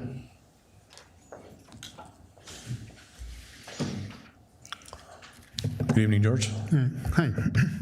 Hi, I'm George, a longtime resident of Downey. Thank you for the service you provide the community here. I'm here to address the water agenda item, and I appreciate the opportunity to ask questions and share comments. Obviously, I won't get any questions answered today, but I wanted to tee them up. Does the city have an assessment of the existing water system, including its condition, usefulness, useful life, and performance? Has a multi-year capital replacement and addition plan for the water system been presented to the public? What capital projects would be deferred or abandoned due to the reduction of future ongoing capital expenditures from $5 million to $3 million? What alternatives have been evaluated to meet state PFAS requirements? For example, maybe the use of more MWD water, blending of water, centralizing or individual filtration sites. Does the city have a minimum and maximum cash reserve requirement? And if not, why not? Does the city annually produce at least a 5-year outlook for future budget needs and estimated revenues for the water fund? As a community, we have consistently prioritized our own fire department, police department, voting for bonds for the school to be, well maintained. And likewise, we should be doing the same for the water system. So we should fully fund necessary capital improvements and operations and avoid deferred maintenance. If $5 million per year is a prudent amount, then present the plan transparently. Let's plan the work the plan, and ensure we are proactive in addressing our community needs. Thank you. Thank you.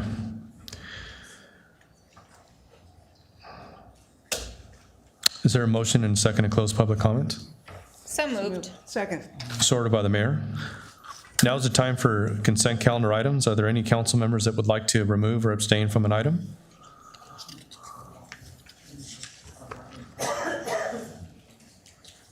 I'm sorry. Is there any abstentions? No. Okay. Thank you. No? Okay. Is there a motion and a second to approve the consent calendar? I move to approve. Yeah. Councilmember Ortiz, we're about to vote on consent calendar.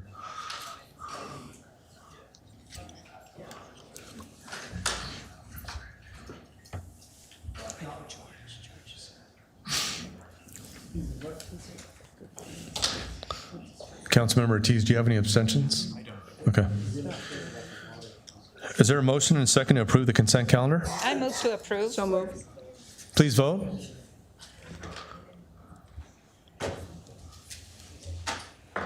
The consent calendar is approved unanimously. Now is the time for administrative reports. There are 3 reports this evening. Item number 7, discussion regarding a dog park at Golden Park.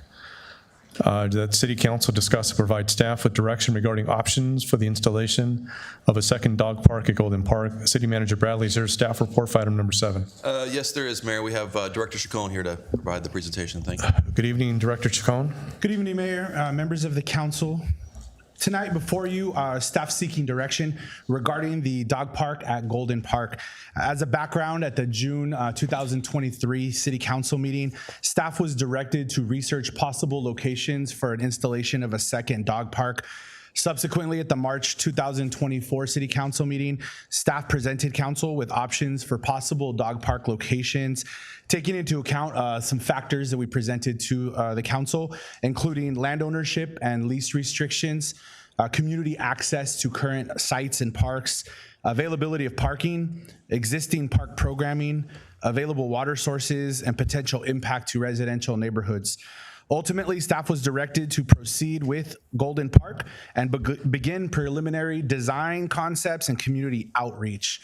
The estimated $500,000 funding for this project was available through the Los Angeles County Regional Park and Open Space District annual allocation funding, which dedicates Measure A funding for parks and recreation and open space development and maintenance.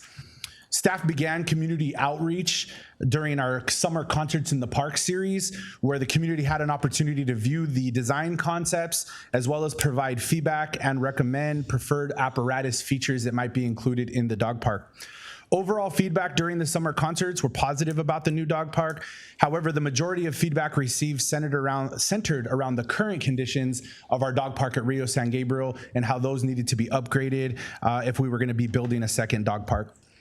We also held 2 community meetings at Golden Park in late September and early October. In these meetings, staff presented detailed information about the project, design, funding, proposed timeline, and the next steps should the project move forward. At these meetings, staff received feedback from mostly local neighbors who were in attendance, who were not in favor of this location being used for the dog park. Some concerns of the neighbors were majority of fear of the lack of ongoing maintenance that would take place there, including excessive odors of dogs, as well as landscaping. Neighborhood parking congestion on the residential streets on the backside of Pritchard were also a concern for the community. Increased traffic and pedestrian activity. The community did let us know that there were a couple issues with some lack of crosswalks in the area, and they were afraid that the activity would draw people to be walking to the dog park more with a lack of some of the pedestrian needs that were there, as well as a loss of the open space that we were proposing for that location. They would like to have seen some alternative location or alternative uses of that location. Tonight before you, we are presenting options to move forward for the council to consider. Option number 1 would be proceeding with the project as designed with the current construction at Golden Park. That would be option number 1. If we were to do that, the next steps for option number 1 would be staff moving forward with the development and the design, taking into account the feedback that we got for some design features and some apparatuses. We would go back to the designer, redesign those and get those ready to include. The estimated time frame of that would be 30 days for demolition and construction. Potential start date would be towards the mid or end of November of 2025, the end of this year. Estimated completion and closeout would be December, the end of this year, 2025, with ultimate completion in early January of 26 with the proposed ribbon cutting as well. Option number 2 would be to defer the dog park project at this time, pending the completion of the park's master plan update. Under option number 2, the city would pause the plans currently for the second dog park at this time and revisit this option with the completion of the park's master plan that is scheduled for the 2026-2027 fiscal year. The current Parks Master Plan was done in 2016 and is a 10-year living document that we've been going by and will expire in 2026. This document has guided our park priorities and programming over the last decade. The update will provide comprehensive data and analysis of community needs, park usage and trends, and available open space. The Parks Master Plan would incorporate extensive community outreach and engagement, as well as city council feedback to ensure that future park investments reflect the shared priorities and equitable access for all residents. For Golden Park specifically, the plan will allow us more detailed analysis of the current use that the community has of the space and the current needs and future needs and opportunities to enhance park amenities in a way that aligns better with our citywide goals. The updated master plan will also align with our current planning efforts of the Downey Forward Strategic Plan and also ensure equitable division of projects throughout the city where it is most needed. It'll assist with feedback and data for driven decision-making and provide opportunities for citywide community engagement and consensus building. The current master plan that took place in 2016 saw a lot of community engagement events over different populations of the city, including school-age children, seniors, families, sports groups, and that's what drove our current guiding document that we have right now. At the time in 2016, the document that we have now called for more walking trails that were lighted at night. They called for more soccer fields to be built because that was a sport that was growing, and work to be done on baseball and softball fields. So you can see over the last 10 years, we installed walking trails at Furman and at Golden that were lit. We've installed lighting and walking trails at as well as Apollo Park. We've installed Rancho Complex over at the county, which we built a brand new 5-acre soccer complex. So that really has been our guiding document over the decisions that we make with funds that are available, as well as our department priorities as we move forward. So we look forward to the next version of that coming next year, and we would incorporate this into that. If we were to move forward with option number 1, there would be an appropriation of roughly $485,000, which would come from the Los Angeles County Parks and Open Space District. This is a pot of money for our annual allocation that is allotted to Downey. The money would be used from that account in order to do that. There are no city general fund dollars that would be spent for that, and there's no city match that would be required for that as well. If we went with option number 2, there would be no fiscal impact at this time. We would not lose that money. That money would go back into the City of Downey's annual allocation fund that we can use for other projects that are on our priority list as a department moving forward, which is the next projects are a playground at Treasure Island, which we are currently in design, upgrading amenities and playground at Brookshire Park as well. Those are the next projects that are in the queue for us. And then over the next few years, as a part of our strategic plan, we have other developments, including the back of Wilderness Park, designs for a splash pad in the city, and other amenities at other parks that still need to be upgraded that were not a part of the Measure S project. These are the options that staff has in front of you. I'm here to answer questions as the council discusses those options, and I can answer anything you guys might have. Thank you, Director Chacon. Council colleagues, any comments or questions? I do, actually, Mayor. First, I want to thank Jason, all the team, my commissioner. I had all my commissioners show up during these meetings, so I want to say thank you, and my colleague Dorothy and Roger, who also attended these community event feedback. I just want to give a little bit of feedback of what we've heard. During that time, there was a lot of concerns of this adding a dog park. Something that resonated that a resident mentioned. She said, I have 2 dogs. but I don't love my dogs more than I love my children. And so there were a lot of concerns about safety, about cleanliness, and other things. And I appreciate Jason and my colleague. We were really reassuring the residents of a lot of the new upgrades that we're doing in Golden Park. Last meeting, I requested a crosswalk, and I know my commissioner also requested that. We heard all the concerns. We're bringing that up, and I think I'm here to be the voice for my constituents, and the majority of the neighbors said that we should focus on other activities. I think the consensus is, I think it's important that we do bring in something at the park focused on our kids. I do think, I would say that Golden Park has been a big draw for unwanted activity. And I really am working hard with staff and with my colleagues to really uplift that park. Security cameras are just finished being installed at Golden Park. There's a late night voice activation saying for unwanted trash coming into our park. The crosswalk, hopefully we'll get that soon, that study coming up soon. But I do believe that in order for us to deter unwanted activity, I think there needs to be more family-friendly activities in the park, because that will deter that type of other activities. And so right now, maybe this is something that my neighbors don't think that we need to have, and I think it's something that maybe we can push to decide for another park at a different time. And so with that, that's basically the feedback that I received. The first meeting we had was pretty, we had about 50 residents show up, and I didn't expect, I was thinking like 15, 20, but there was a big draw of crowds.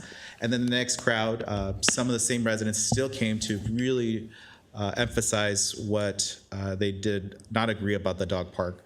But I heard them, my commissioners heard them. I know my colleague Dorothy, and I appreciate her support in going and hearing the concerns, and also Roger. It was a good opportunity for my residents to really say, hey, this is not it. Maybe focus on something else. Let's focus on the essentials, making sure we upgrade our parks, make a park safer, which I know when we were discussing our strategic plan, I mentioned that we need to make sure our parks and schools, we upgrade our technology, our safety for our kids around the area. So my goal is still the same, but I think that we need to maybe push this at a later time. Thank you, Councilmember Ortiz. Any other questions or comments, colleagues? Yes, Mayor Sosa. I'd like to comment on this because a dog park is something that I really wanted to, a second one, bring into the city years ago. And I was happy to see that we were moving forward with that in the community garden. So many locations that I thought would be more ideal, better would be, are not able to because of Edison and different things. So when I came to the community meeting, I thought this is going to be great. It's going to put eyes on the park, like Councilman Ortiz said, more eyes, more people watching. And it was just the opposite. And so I was surprised to hear a lot of the negative feedback. The reasoning, it makes sense. But again, we are here for the voice of the people who elected us. And I had a tough decision to make last year on a development, but that's what the people wanted. So in hearing some of their arguments, understanding what they are saying, seeing that we won't lose the money, we can put it into our pot, and we are so close to the new master plan 2026. I know, I attended the ribbon cutting of the Dave Gaffin Dog Park, and it does need, some CPR on that, what it's going to get. I want to commend you on what you did to present the plans. It was a small dog park in the shape of a dog bone. It had a little area for dogs to run. It can be very beautiful what they can offer right now. But I think the neighbors have just spoke to us. We did the outreach. We listened to them. I'm sure there's many that said, yeah, we're looking forward to it. But at the same time, do we want to push anything on them they don't want? I mean, this is $500,000 dog park. Let's use the money a little more wisely where people will all agree this is the best use, they want whatever it is. So I would be inclined to pause it because of what the residents have told us so far. Okay, if I may, Mayor, I do have a comment. Jason, thank you for the presentation. While I wasn't there at these last 2 neighborhood meetings, I was out of town. I do want for the community to understand that we have been meditating and we have been thinking about a secondary dog park for a number of years. And I also have to remind our community members too that as we look at the various the quadrants in our city, it is important for us to, yes, look at the size of a meeting, whether it's 50 people or 40 people, and see, the community that is engaged. But at the same time, I always look at it in terms of the percentage. Am I going to make a decision based on, 0.001% of the population in that area? And again, I want us to be mindful of what we are hearing, while at the same time realizing that we represent 114,000 people, and that over the last several years, as my council colleague, Mayor Pro Tem Pemberton indicated, we had heard a lot of residents tell us, why is it that we only have one dog park? And that dog park at Wilderness has, for large dogs and small dogs, is inadequate for the furry family members of our residents. And so, shy of pushing for something that perhaps residents do not want, I also want to offer the alternative viewpoint that decisions that we make have to be in the benefit of the majority of the residents. And knowing that, and I'm saying this, hopefully, I know there's a lot of people watching the Dodger game tonight, but hopefully when people come back to this conversation, can listen to this discussion. I'm sometimes reluctant to make decisions based on 0.001% of the population, based on our districts and based on our neighborhoods. If Golden Park has a neighborhood of several thousand people, that park has attracted a number of issues, illicit activity, criminal activity. And so in us listening to our community members and wanting to provide a secondary option for a dog park and bring about, more lighting, more community involvement so that people don't have to travel all the way to Northeast for a dog park, that park has enough space to allow for that. But again, hearing some of the concerns about lack of parking and the desire to have additional equipment for the children, I certainly am agreeable to that. But I will also pause and think about adding this as we look at our master plan that expires in 2026. But I also want to let the community know that this may be a lost opportunity for our community. And this council may be considering a lot of other options, but an additional dog park where the money is here may not come again for some time. Mm-hmm. And so I guess I'm a little hesitant. I don't want to give the residents what they don't want, but I struggle to make a decision based on a couple of dozen people that may or may not have pets themselves. I agree with you wholeheartedly, because I think many people who are in favor of it might not come out. Maybe they think the community meeting is for the people that don't want it. So at the same time, we were thinking maybe the ones that do want it aren't there. I have one question, Jason. Had Wilderness Park ever been looked into as a location for a dog park, or is it, it's much larger? It was mentioned by some of the residents as well. I know it's all on the east end. I'm trying to get something on the west end. But what was the outcome of Wilderness Park as a potential site? The Edison lines again? Correct. Thank you for your question. It's actually split into 3 parts. So the front part is owned by Caltrans over on the frontage of Little Lake Road. The middle sliver section is owned by the city, and then the side that abuts up to the wash is owned by Edison. So the space that we had available in our location where we own the property was not big enough for us to be able to put the dog park that we wanted to put there. Yeah, and I to the neighbors that did not want it at Golden, you know, I mentioned that that's a park that's in the south end of town. It's a community park. It's hidden. I wouldn't anticipate a lot of people from the city really using it. So the utilization of that park might just be for the neighbors versus the entire city.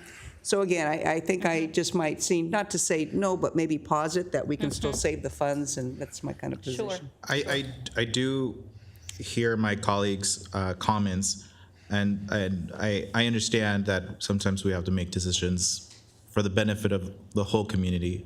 But I also like, my question to Jason is, from this master plan, where does a second dog park lie? It would be a little lower on our list. Originally, when this topic came up altogether, this was a item that was brought to staff to research for the location, not necessarily a recommendation where it fell in the priorities of the other park projects that we had. So it was a little lower on our list. We do have some data from the current dog park that shows some attendance figures. I would say in the pre-COVID, we were above 7,000 people annually. This past year, we were closer to 5,000 people. It keeps kind of going down. And I do understand that it's in relation to some of the conditions that are currently there. But yeah, I would say overall as a department, it's a little lower on our list than some of the other projects and amenities that we need to give our attention to first. Are you asking about the current one or the new one we're going to be doing? No, the new one hasn't even. Correct. So the current one also is 10 years old, so things could change in 10 years. Just to point that out. I mean, we've completed a lot of projects over that time frame. So the priorities, that's why we do it again next year to figure out where does this actually lie. And maybe that's something that we can also discuss at a future, moment, to discuss the 10-year plan for such a important, I think, part of our community, which is the structure of our parks. If we're doing it 10 years, I mean, if whoever goes in council in the next year, they won't have an opportunity or say what they feel a park should be, or what's their master plan of communication of what the residents say. I do want to allocate some, if at a later time, they want to focus more on kids. So pickleball, some upgrading our basketball courts, upgrading our residents want the basics. Sometimes the essentials that's what they want. And I think that's what when I was door knocking, that's what a lot of my residents were asking for. And to know that a dog park is maybe a case, I haven't heard from my district that they want a second dog park. I have some people who are like, oh, great, we have another dog park. But I just didn't hear a lot of community members asking for a second dog park. Maybe we can focus on upgrading the current state of our current dog park, because I went and I saw the state of it. I think maybe we can focus on that too before we add another one. Definitely. Yeah, I would like to then make that recommendation because that dog park is significantly old, and the space, I've taken my German Shepherds there, and those are big puppies. Even the large dog area is not large enough. If there's 3 dogs there, forget about it.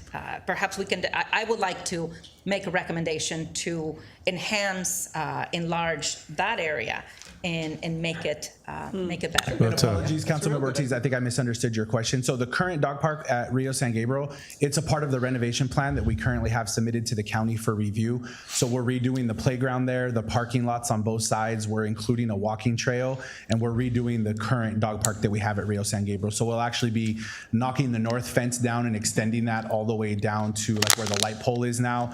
we'll actually be flipping the small dog park and large dog park to have different sides.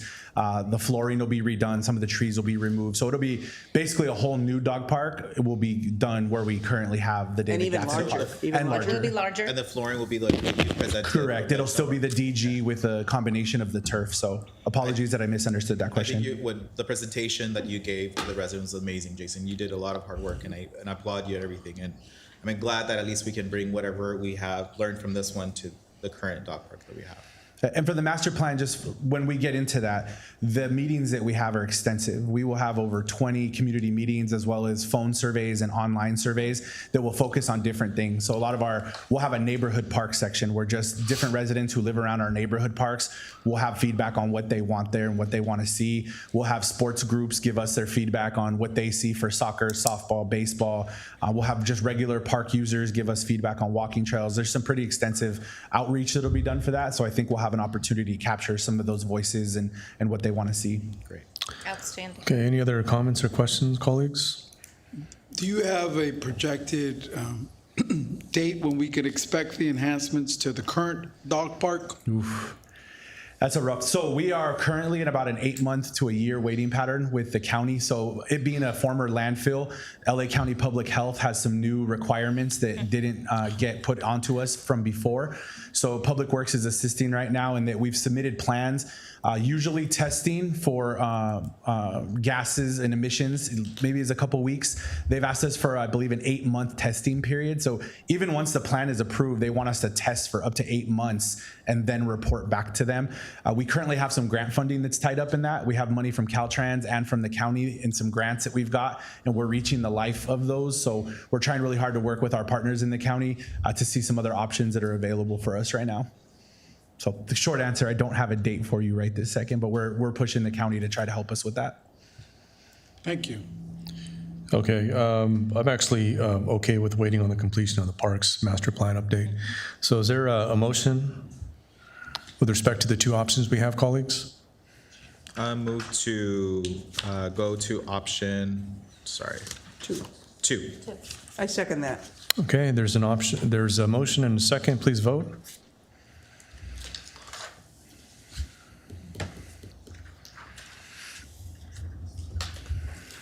And with this vote and decision, will then a letter be sent to residents in the area informing them it's on a pause?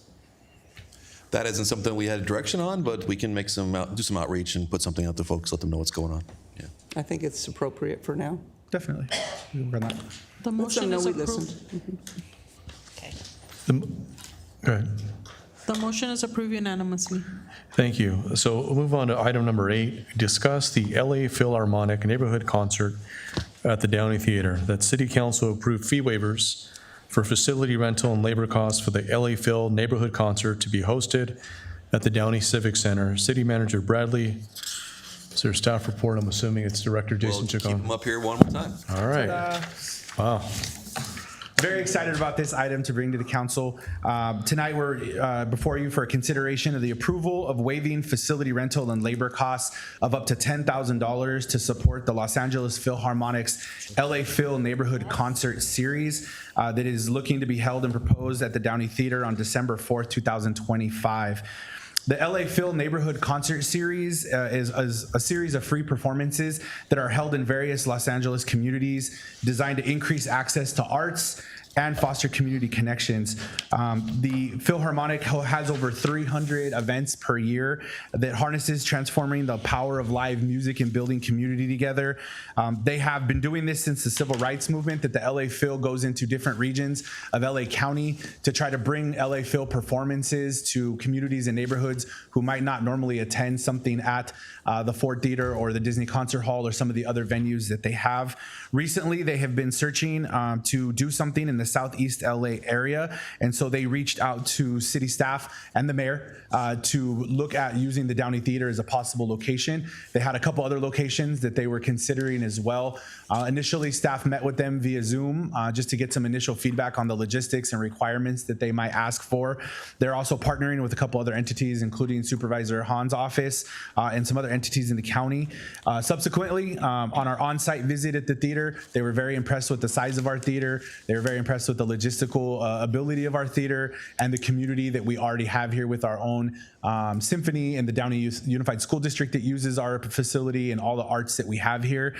So they came back to us, and based on that, they would like to use the Downey Theater. And so tonight we're coming before you. The proposed waiver would include $5,000, which right now is an estimate based on the show that they've given us on what time that they would be there, what time that they would load in, the staff time that it would take, and the equipment we would need to rent. So it would be $5,000 would be the estimated facility rental fee that includes equipment and miscellaneous other items, and then $5,000 would be the labor fees that would be waived and the city would cover. Approval of this action, the city would result in a revenue that we would just lose. There's no money being paid to the LA Philharmonic for this. It's just simply we're waiving the revenue that we would have normally got from this rental.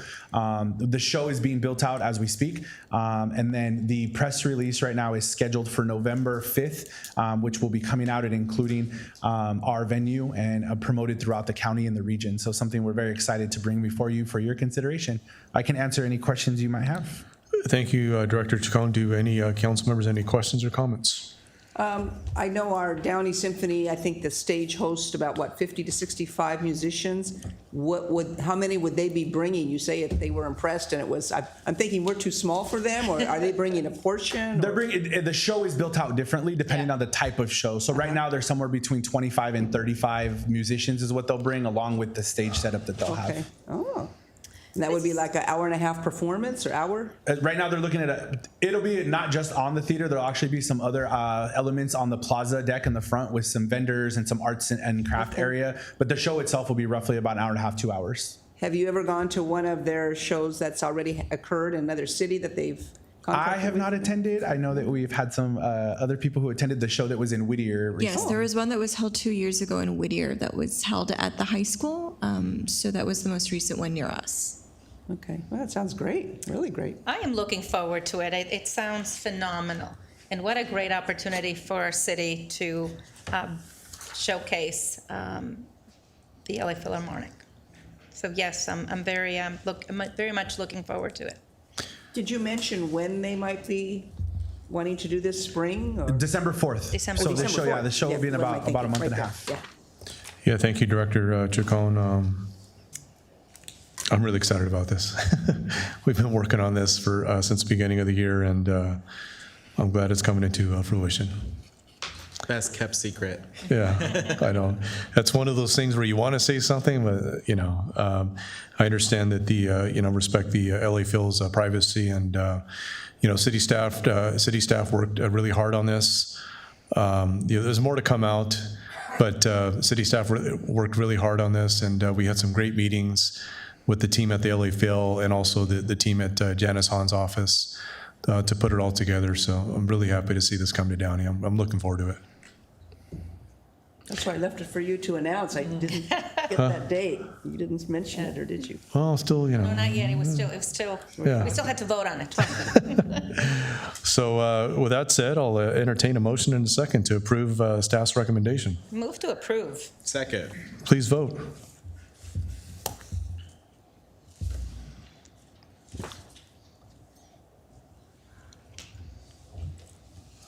The motion is approved unanimously. Thank you. All right, final item of the night, discussion regarding City of Downey water rates.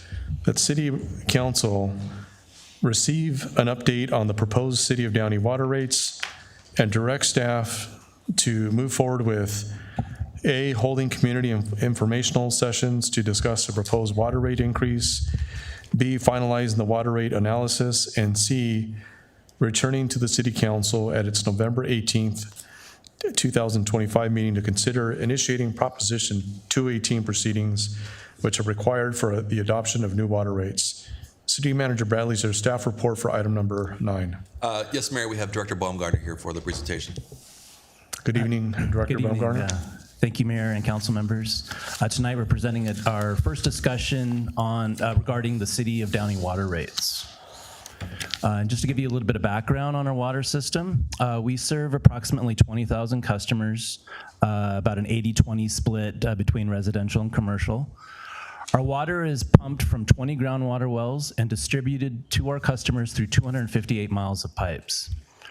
Average demand can be met by pumping from 9 wells at a rate of 13,000 gallons per minute, but typically we use 15 wells so that we don't overburden any one well, so we like to spread that workload across all the wells. Our water system is managed by 28 full-time employees at a high level. We have 19 field staff that are certified and operate and maintain the well's distribution system, check on our meters, fire hydrants, and valves. We have 9 engineering and admin staff focused on planning, engineering, compliance, and customer service.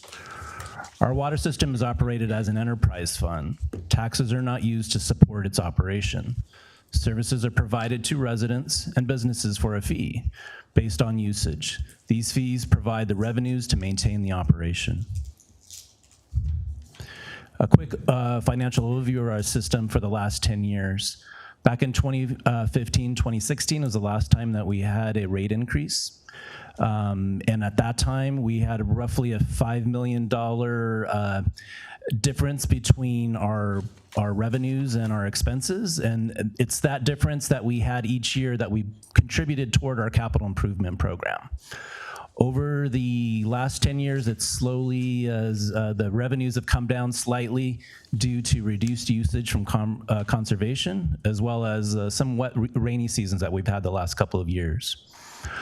Costs for labor, materials, equipment, electricity, and the water pump tax that we pay to WRD has gone up considerably. In 10 years, where we were originally at a $5 million difference between revenues and expenditures, we've slowly got to the point where we're nearing zero in the last fiscal year. It's this annual remainder, as I was saying, that we have been using to fund our CIP projects. Just to give you a look at what our customers pay compared to other agencies, looking at single-family residents' average water bill for water usage, Downey's current rate would be $29.95, and you can see how that compares to the rest of the region. Downey has long enjoyed the lowest rates in the region. Looking at our next 5 years, we need to consider annual inflation at a minimum of 3% a year. $5 million annual CIP focusing on ongoing repairs to our upgrades and upgrades to our mains, rehabilitating our water wells, and focusing on our backup generation, which was a key item that came up during the December 24th power outage last year. And finally, we are focused on a PFAS treatment system that must be completed by April 2031. Why do we do water rate studies? Well, our rates have to keep up with the city's cost to provide service. Utility services are not funded by the general fund, as I was stating before, and primarily funded by customer rate revenue. By law, the utility is simply recovering its costs. Why are the rate increases needed? City has not raised the rates in 10 years. Our inflation has gone up 45% in the region since 2015. As I was saying before, our revenues have come down slightly due to the wetter seasons we've had the last couple of years, as well as conservation efforts. One of the big contributors is the pump tax that we pay to the Water Replenishment District. This tax, it was $3.7 million a year in 2015-2016. This is growing to approximately $6.1 million in this year. That is a 65% increase over the last 10 years. And we expect that to go up roughly 4% each year. The PFAS treatment system, we estimate at $125 million to complete this project.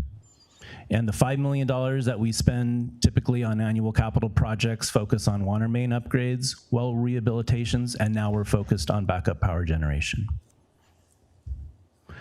Looking again at the newer item is that water well backup generation. And staff, since the beginning of the year, staff has purchased portable backup generators for powering up the 9 wells that can meet the average demand. At the same time, staff has been focused on planning for permanent generators to be installed at these sites that will automatically turn on. Staff has applied for a hazardous mitigation grant from Cal OES and FEMA. at roughly $8 million grant would provide that sustainable backup power and provide normal pressure citywide. So not just providing water to our customers, but maintaining good pressure so that our fire efforts, fire suppression can be met.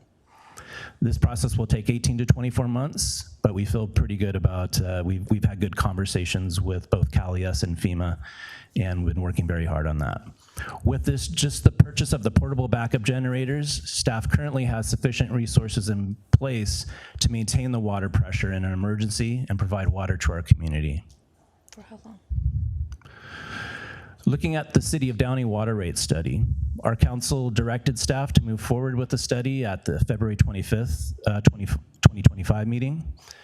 Staff has worked with Raftellus, who's a consultant that is very experienced in producing these types of utility rate studies, in an iterative process to ensure that what we come up with is a rate that can provide everything that we need at the most affordable cost. We've looked at a number of ways to do that. We've prioritized the most critical capital projects and believe that we are able to sustain everything that we need to do at a 60% of our annual CIP, which would save us roughly $2 million a year. Other things that staff has focused on is researching and finding available grant funding. We've received a $1 million EPA grant, and recently we were able to secure a $25 million, what's called a principal forgiveness loan that is essentially a grant. We do not have to pay that back. And we also, as I mentioned before, we have the $8 million FEMA grant that should be coming in the next year or two. On top of that, we have $15 million in PFAS settlement funds. Altogether, we have about $40 million that we can put towards bringing the cost of the PFAS system down closer to $85 million. And on top of that, with the remaining amount that we're trying to cover, we were originally looking at typical municipal bond rates at 5% over a 30-year period. However, in talking with the State Water Board and looking at the State Revolving Fund, they offer financing at 2% over the same 30-year period. The other benefit of that SRF loan is that principal payments are not required during construction, where with a bond, we would have to start paying back principal in the same year we received the funds. This is enabling us to also keep those costs down. So with that, this is what our customers would pay, adding an additional $14.80 per month. We still remain the lowest cost in the region, and I'll just note that Paramount, which is the next agency to us, is in the process of doing their study, so their rates will be going up as well. All of these cities will continue to do rate studies and increase their rates, so we anticipate that we would stay among the lowest, if not the lowest, going into the future, and still being able to maintain everything we need to do to ensure that our system is running at the highest efficiency, safe, and that we are able to meet compliance with the PFAS system.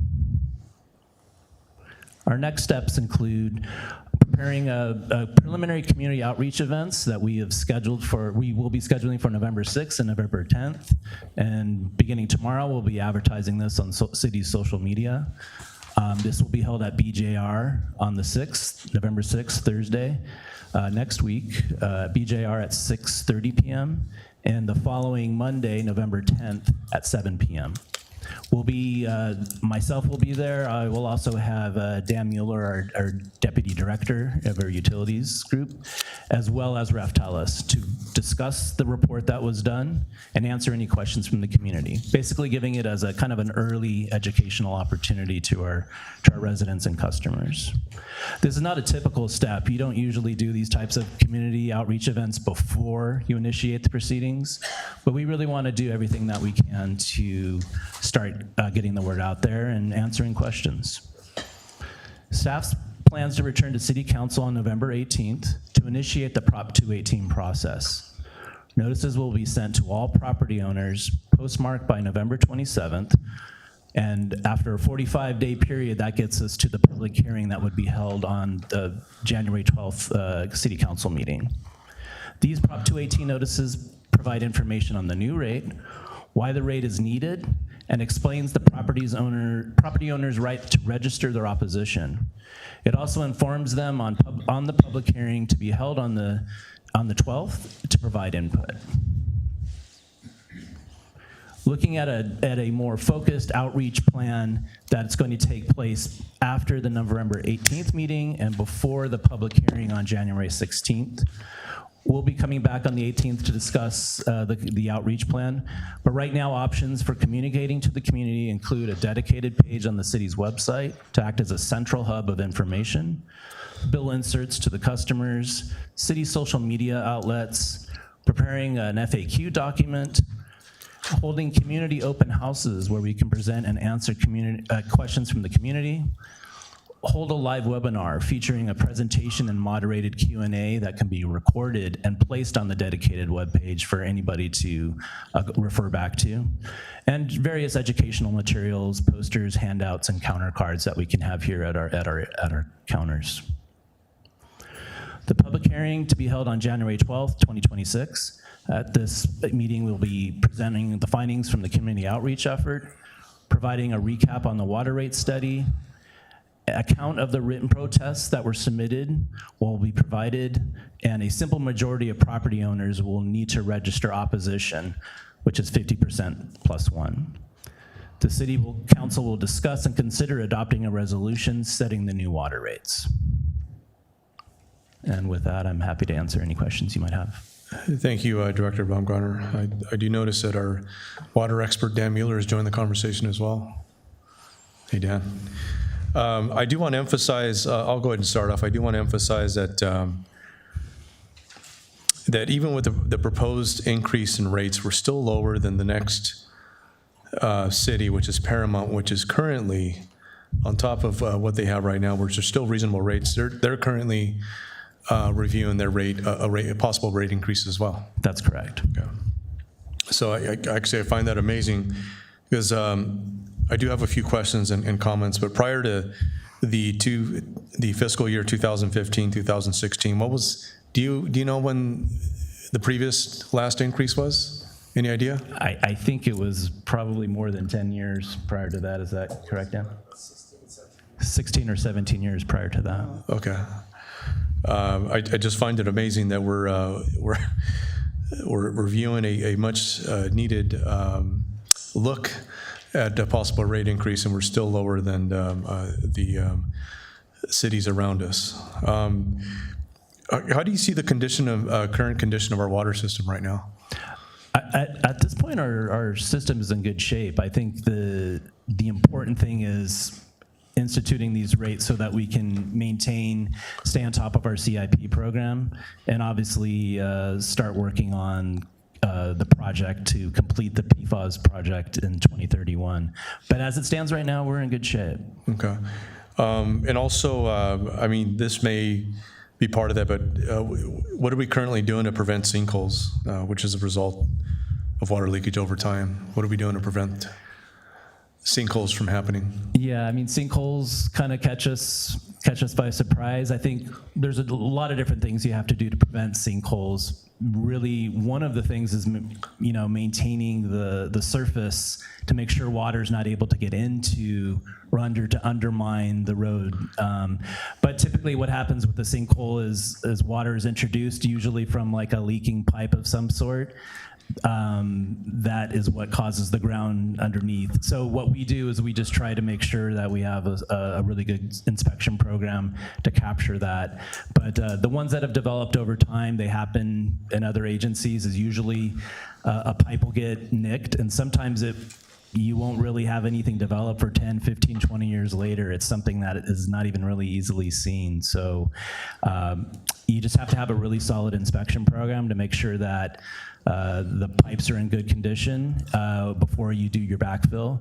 And that's what we do here in the city. And then also just making sure that surface drainage is not able to get underneath to undermine the road.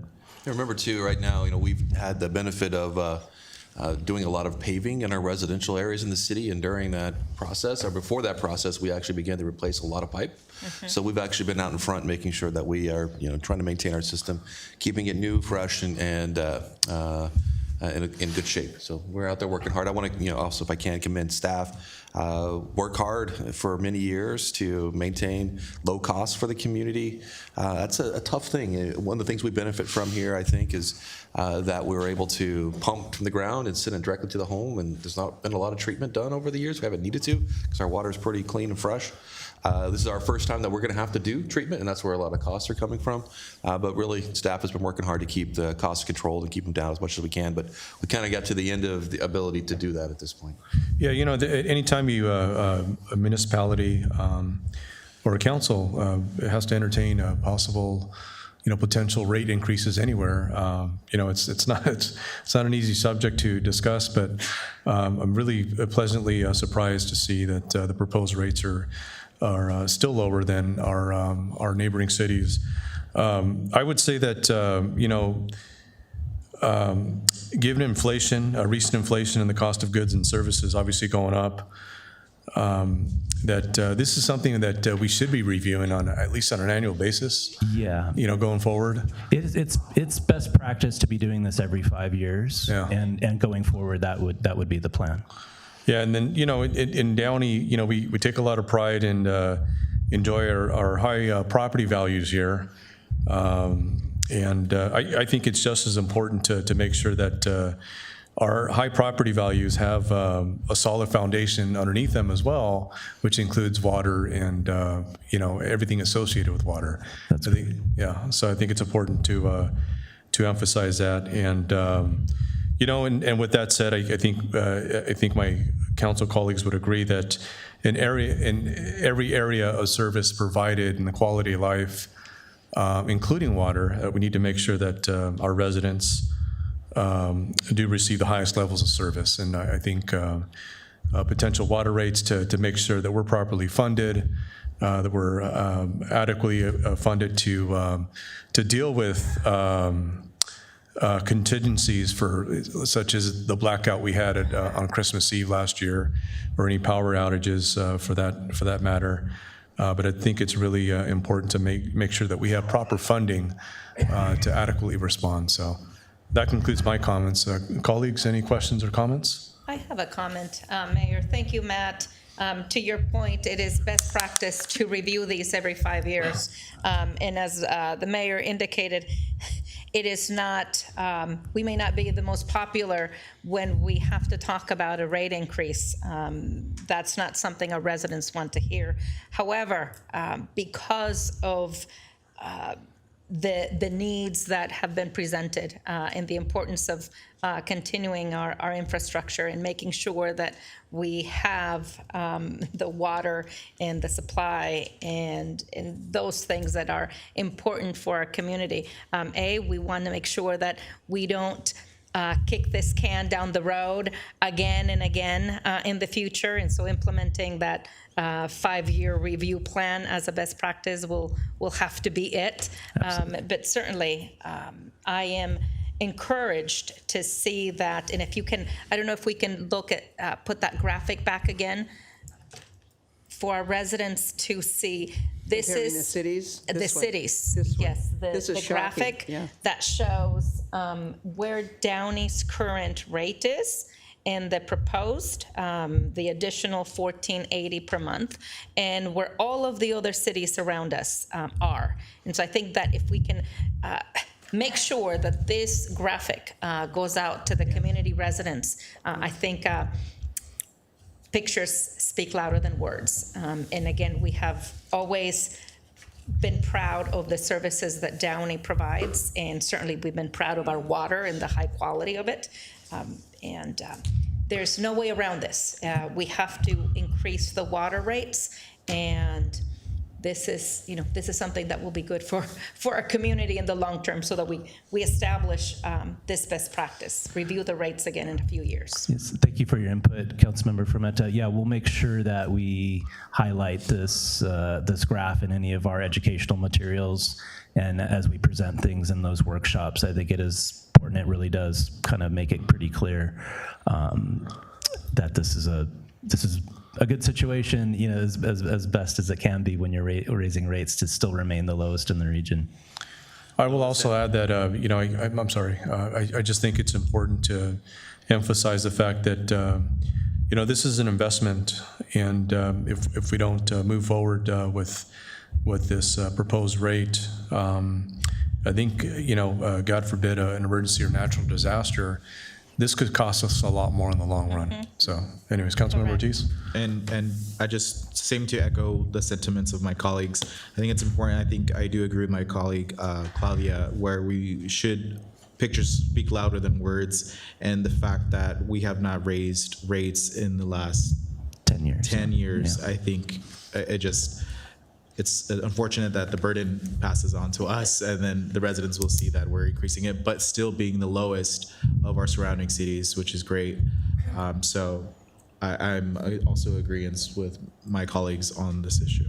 Thank you for all the hard work. I had a question on that background statement. It kind of caught my eye, just a clarification, that the system serves approximately 20,000 residential and commercial customers. We know our city is 114,000 residents, but so the 20,000 is like a unit, like Those a are the- 16 unit apartment Right. building is considered It's the one? It's the number of services that So serve. meters and Yeah, such, exactly. correct? Exactly. So it can serve a multitude. So it is the entire city. That's correct. But all of that, That's yeah. correct. So, no, I agree as well that we were long overdue, and we still will be very competitive. Our well water is I do the PSA for Coke, is that Dasani that you're drinking? Well, we don't have that one, but that is well water that they are using, and I refill my bottles. I use our water from our tap. I'm very confident, tastes well, and so definitely we have to move forward and do this increase, and of course, here we go with the required down the road treatment system. We have to prepare for that as well.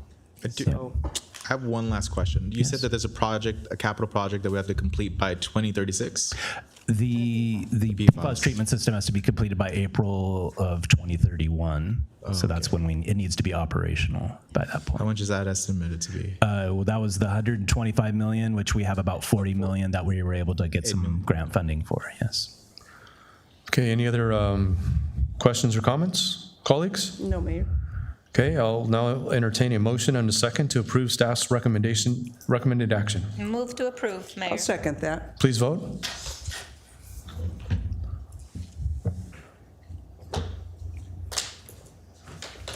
The motion is approved unanimously. Thank you.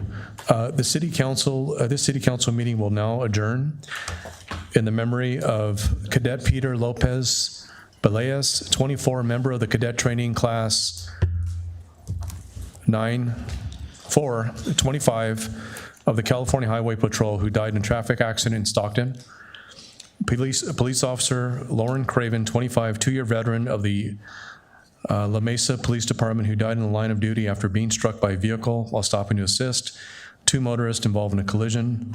Sheriff's Deputy Andrew Nunez, 28, 6-year veteran of the San Bernardino County Sheriff's Department, who died in the line of duty after being shot while responding to a domestic violence call in Rancho Cucamonga. And also Frank Kearns, 77, longtime Downey resident, founding member of the Downey Arts Coalition, and strong supporter of the Downey Symphony Orchestra. And Adele Louise Alexander, 87, longtime Downey resident, and active member of the Assistance League of Downey. A moment of silence.